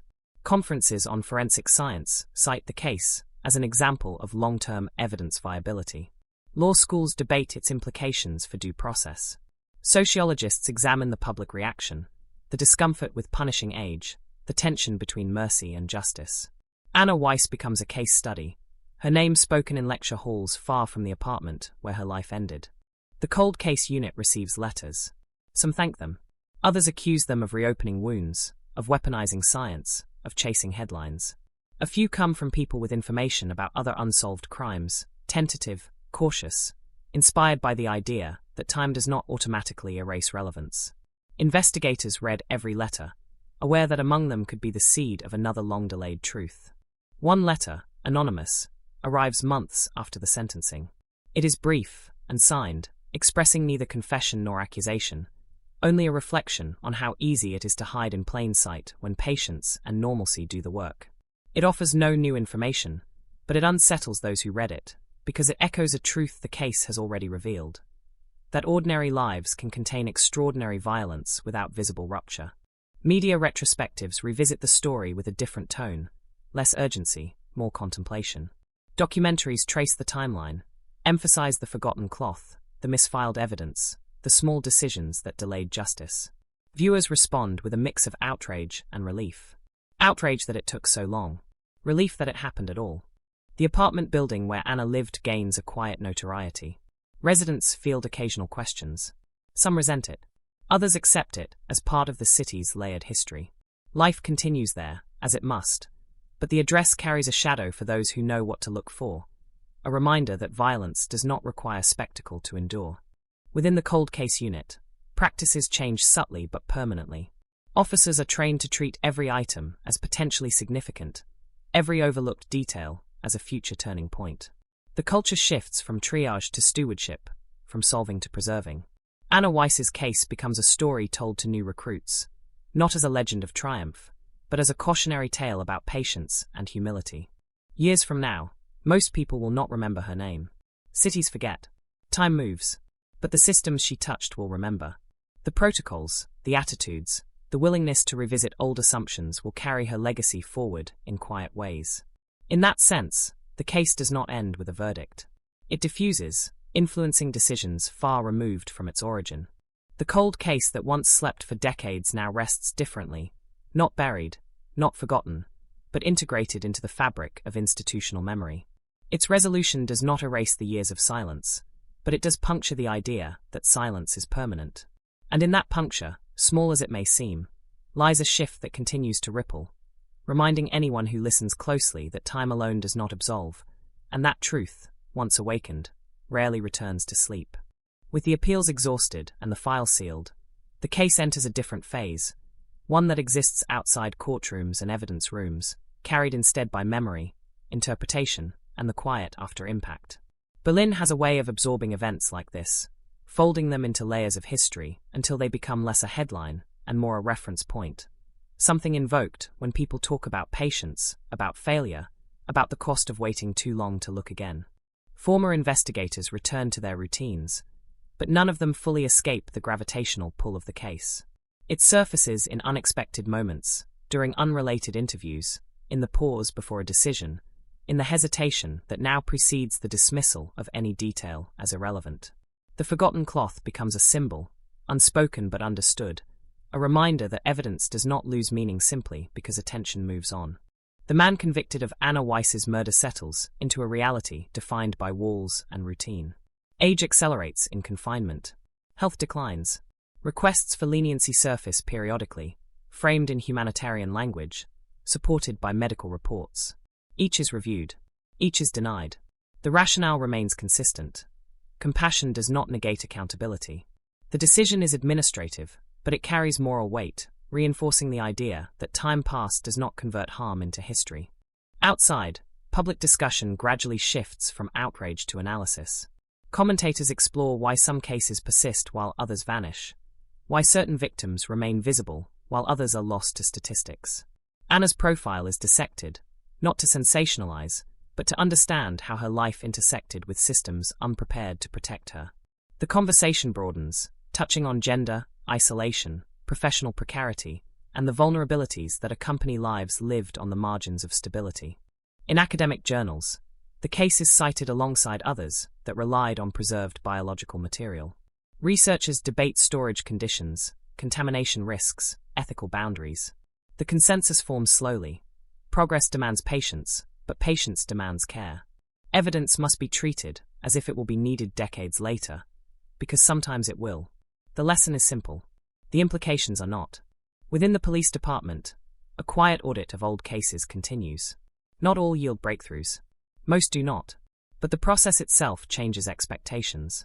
Closure becomes a goal, not an assumption. Officers learn to live with uncertainty without surrendering to it, to maintain records not as relics, but as living documents that can be reinterpreted as tools evolve. Anna Weiss's name appears again, briefly, when a new cold case task force is announced. Officials cite her case as proof of concept, careful not to promise miracles. The language is restrained, deliberate. Hope, they have learned, must be managed. Still, families of other victims listen closely, reading between lines, wondering if their own long waits might someday end. On the anniversary of Anna's death, a small notice appears in a local paper. No photograph, no headline, just a few lines acknowledging the date, the crime, the resolution. It is placed by someone who does not identify themselves. Those who notice it pause. Those who do not continue on. The city absorbs the moment and moves forward. In the apartment where the murder occurred, life unfolds in ordinary patterns. A child learns to walk where Anna once stood. Music plays. Laughter echoes. The space has been reclaimed by time, as spaces always are. But history leaves residue, invisible, intangible, carried by those who know where to look. The building remains a quiet testament to how violence can intersect with normalcy and leave behind questions that outlast shock. For the investigators who closed the case, the end does not feel like triumph. It feels like alignment, a rare moment when effort, technology, and circumstance converge. They know how easily it could have gone differently, how easily the cloth could have remained overlooked, the fingerprint unmatched, the map undiscovered. Chance played a role. So did persistence. The balance between them remains uncomfortable. As years pass, the case recedes further into reference, cited less frequently, remembered less vividly. That is how time works, even with resolved mysteries. But its influence lingers in decisions made quietly, in storage rooms reorganized, in evidence treated with new respect. The cold case, once inert, has altered behavior without demanding attention. And in that quiet influence lies its final power, not in the punishment delivered, but in the habits changed, the assumptions challenged, the understanding that truth does not expire simply because the moment to hear it has passed, and that sometimes the most consequential answers arrive long after the questions have stopped being asked. The last page of the file does not announce itself. It looks like every other closing document, signatures, dates, stamps applied with procedural certainty. But what it seals is not just a case, it seals a long-held breath. When the folder is returned to storage, labeled final, it carries the weight of 40 years compressed into a word that feels too small for what it contains. Closed. Not healed. Not undone. Closed. For those who followed the case from a distance, the ending feels definitive. A verdict. A sentence. A narrative resolved. But for those who lived inside it, investigators, witnesses, family, the ending behaves differently. It loops. It replays. It intrudes at odd hours. Closure, they learn, is not an event. It is a condition negotiated daily, shaped by memory and restraint.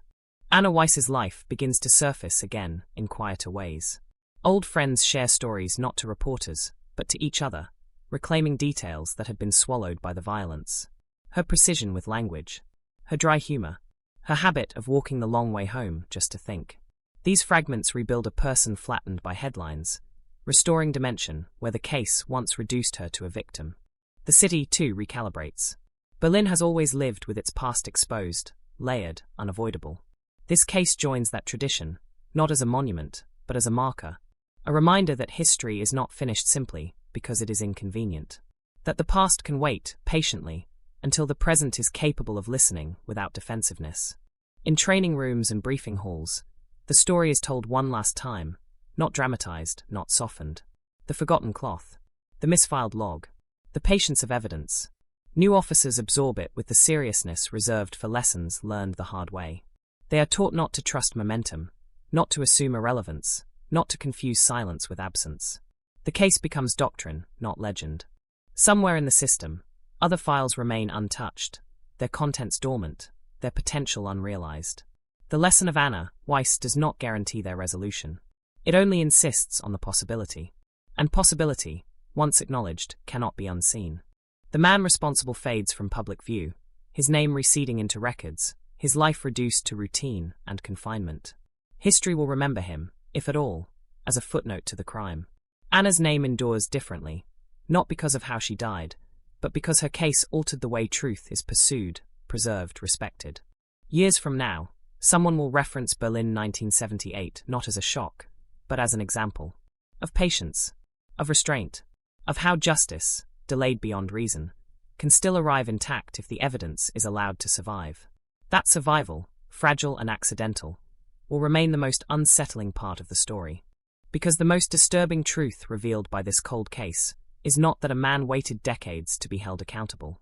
It is that the answer was always there, quiet, overlooked, preserved by chance rather than design, waiting for a world capable of hearing it.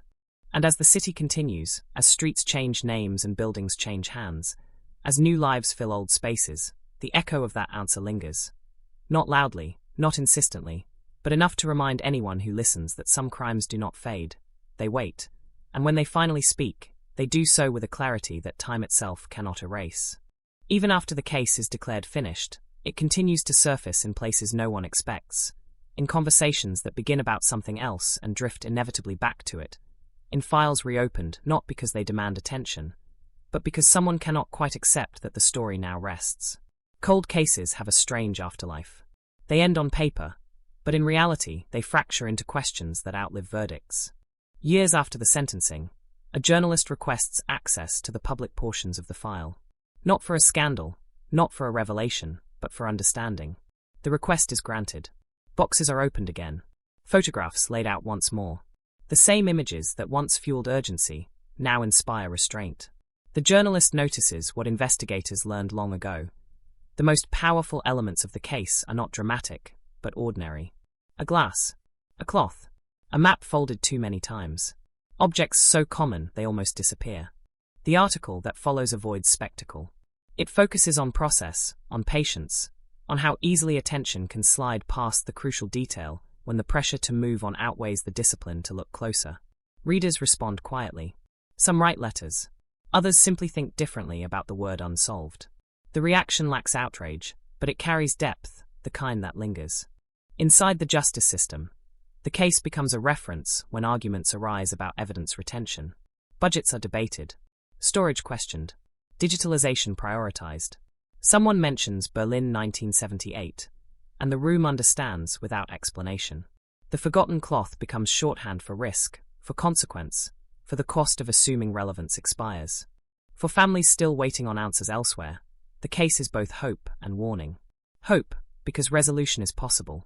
Warning, because possibility is not promise.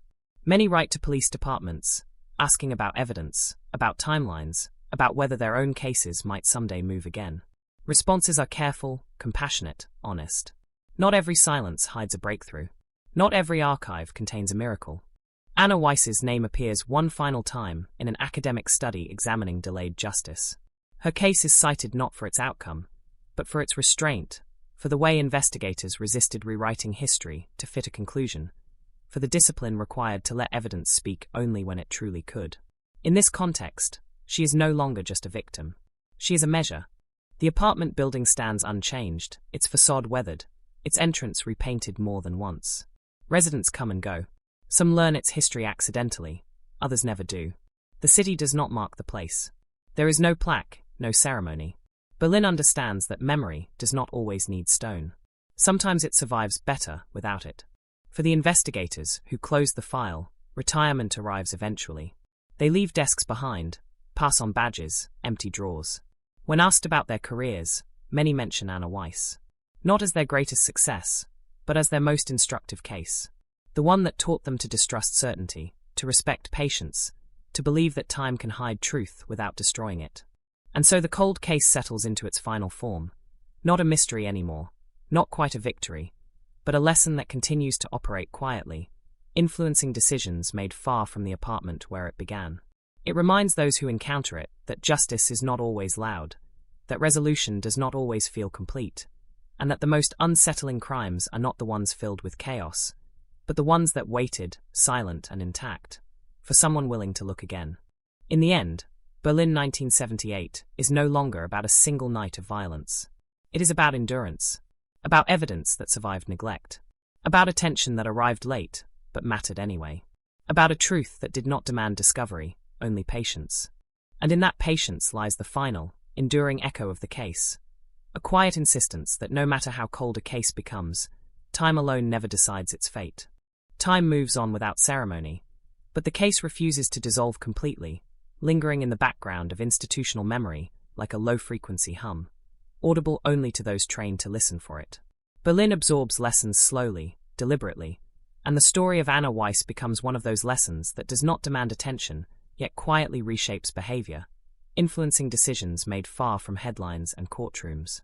In police archives, the file's classification changes from active reference to historical case study. It is no longer pulled for answers, but for comparison, for calibration, for reminding investigators what happens when assumptions go unchallenged. New cold cases are measured against it, not in search of similarity, but in awareness of vulnerability. Where could something be overlooked? Where might patience be mistaken for neglect? The questions persist, sharpened by experience. Outside official channels, the story takes on a different life. True crime forums dissect timelines, debate motives, argue evidence with a fervor that borders on obsession. Some users praise the resolution. Others remain unconvinced, pointing to gaps, to ambiguities that survived even the verdict. The discussions rarely change minds, but they keep the case alive in digital spaces, proof that closure in law does not equal closure in public imagination. Anna's work resurfaces unexpectedly when a small publishing house reissues one of the translated volumes she worked on shortly before her death. Her name appears on the credits page, understated, easily missed. A reader notices. Then another.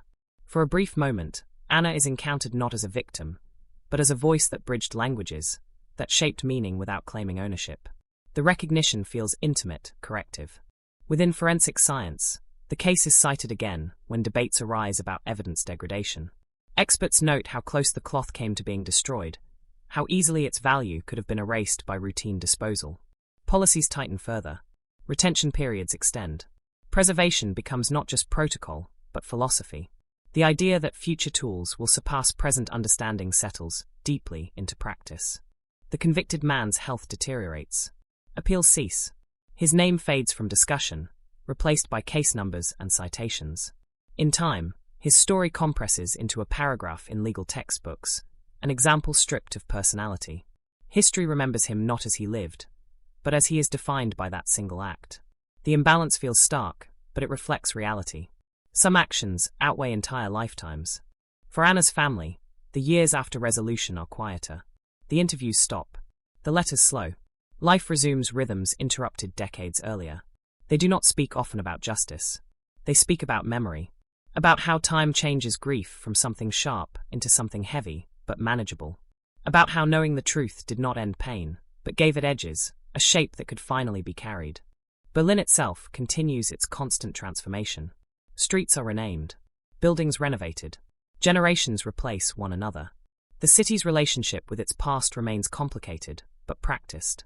It does not shy away from history, nor does it dwell excessively. Anna Weiss's case becomes one thread among many, woven into a broader understanding that progress does not erase responsibility. Occasionally, a young investigator asks an older one about the case, curious, respectful. The answer is never dramatic. It is practical. Look twice. Keep everything. Assume nothing is small.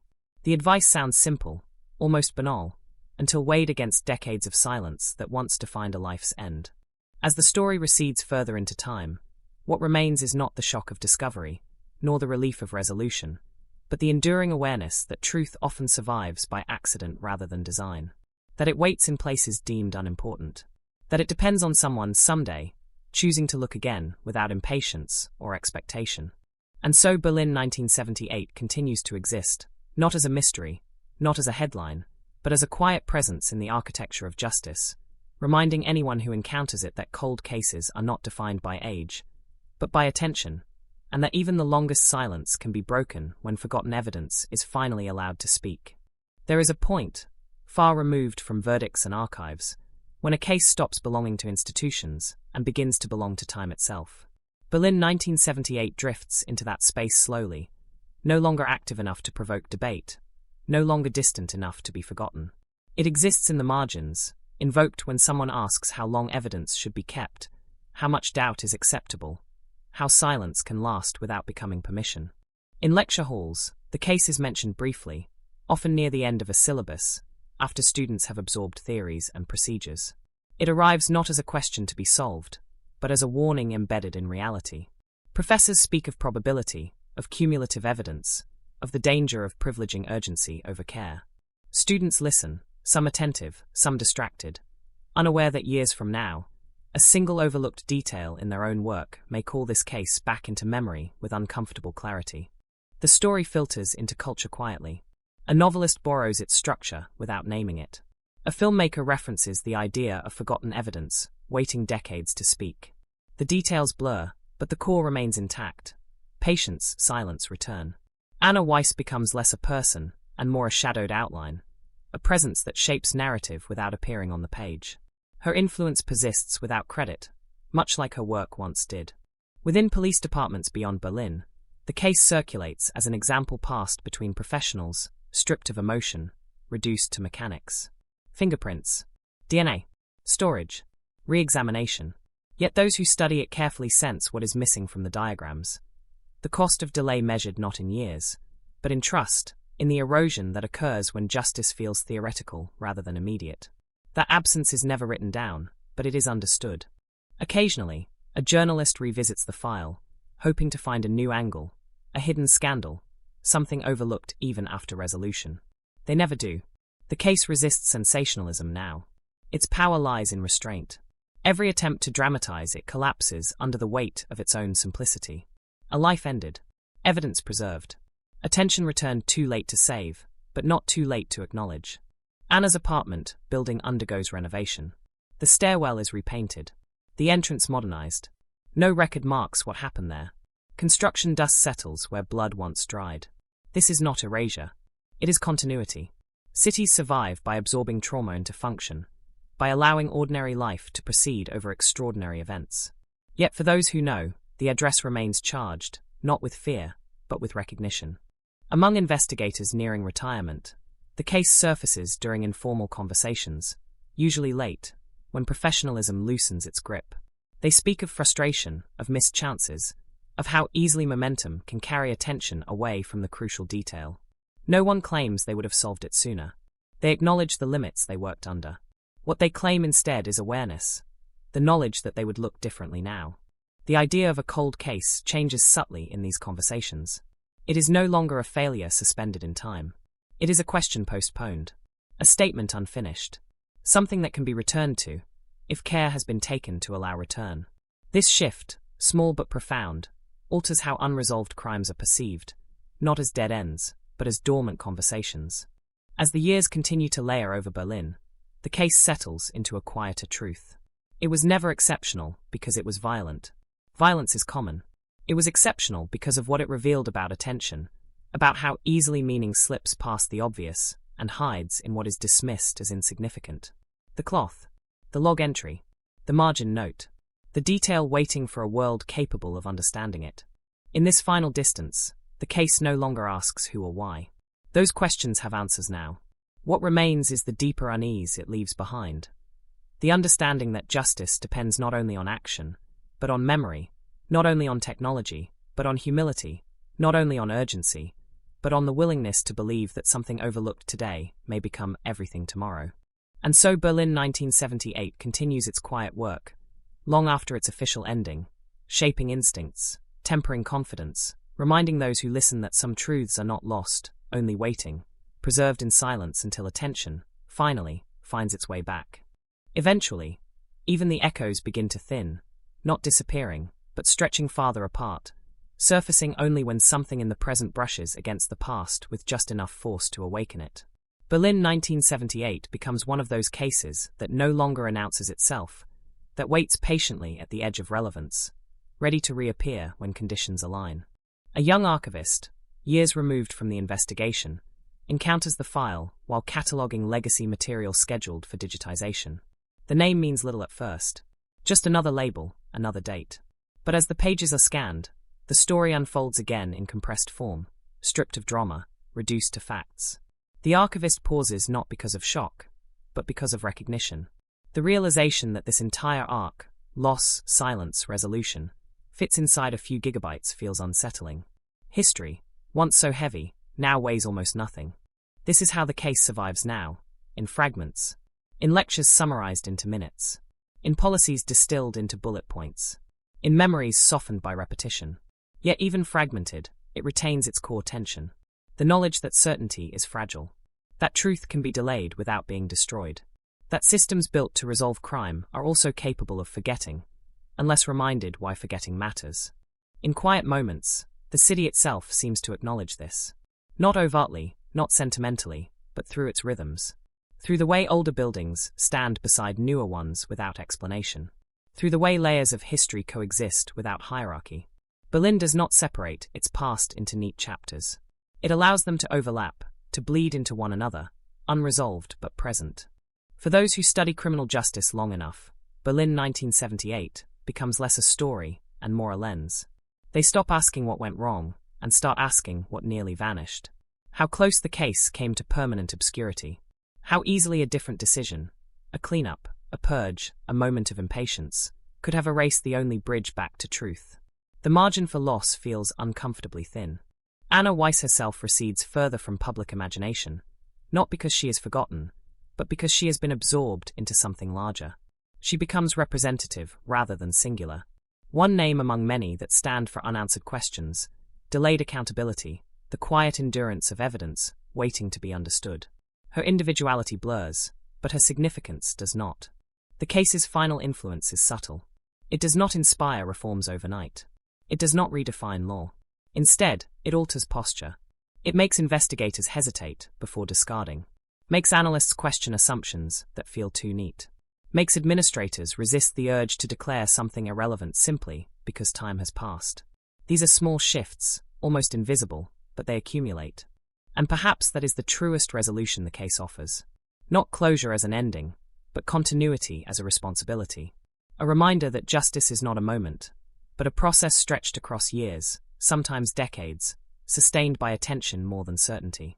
Sustained by the belief that silence is not absence, and that what waits in the dark does so not to be dramatic, but to be seen. Berlin 1978 no longer needs to shock. Its work is done quietly now, embedded in practice, in caution, in the spaces between decisions. It stands as proof that even when a case grows cold, it does not stop speaking. It simply lowers its voice, trusting that someday, someone will be listening closely enough to hear it. Long after the paperwork settles and the conversations slow, the case enters its final, almost imperceptible phase, where it no longer moves through institutions or media, but through instinct. Berlin 1978 becomes something people feel rather than recall, a pressure beneath decisions that cannot be traced to a single source, a caution that surfaces without announcing its origin. In an evidence room somewhere else, years later, an officer hesitates before signing a destruction order. The item in question seems trivial, unrelated, obsolete. There is no direct memory of Anna Weiss, no conscious comparison. Just a pause. A sense that discarding something irreversible deserves more thought than routine allows. The officer delays the decision. The moment passes. No one records it. Yet the influence is real. This is how the case persists now, detached from narrative, freed from chronology. It lives in hesitation, in second looks, in the refusal to treat time as a substitute for certainty. The lesson is no longer spoken aloud, because it no longer needs to be. It has been absorbed into professional reflex, into the quiet culture that shapes how unresolved crimes are handled when no one is watching. For the public, the story has almost completely dissolved. New cases dominate attention. New shocks replace old ones.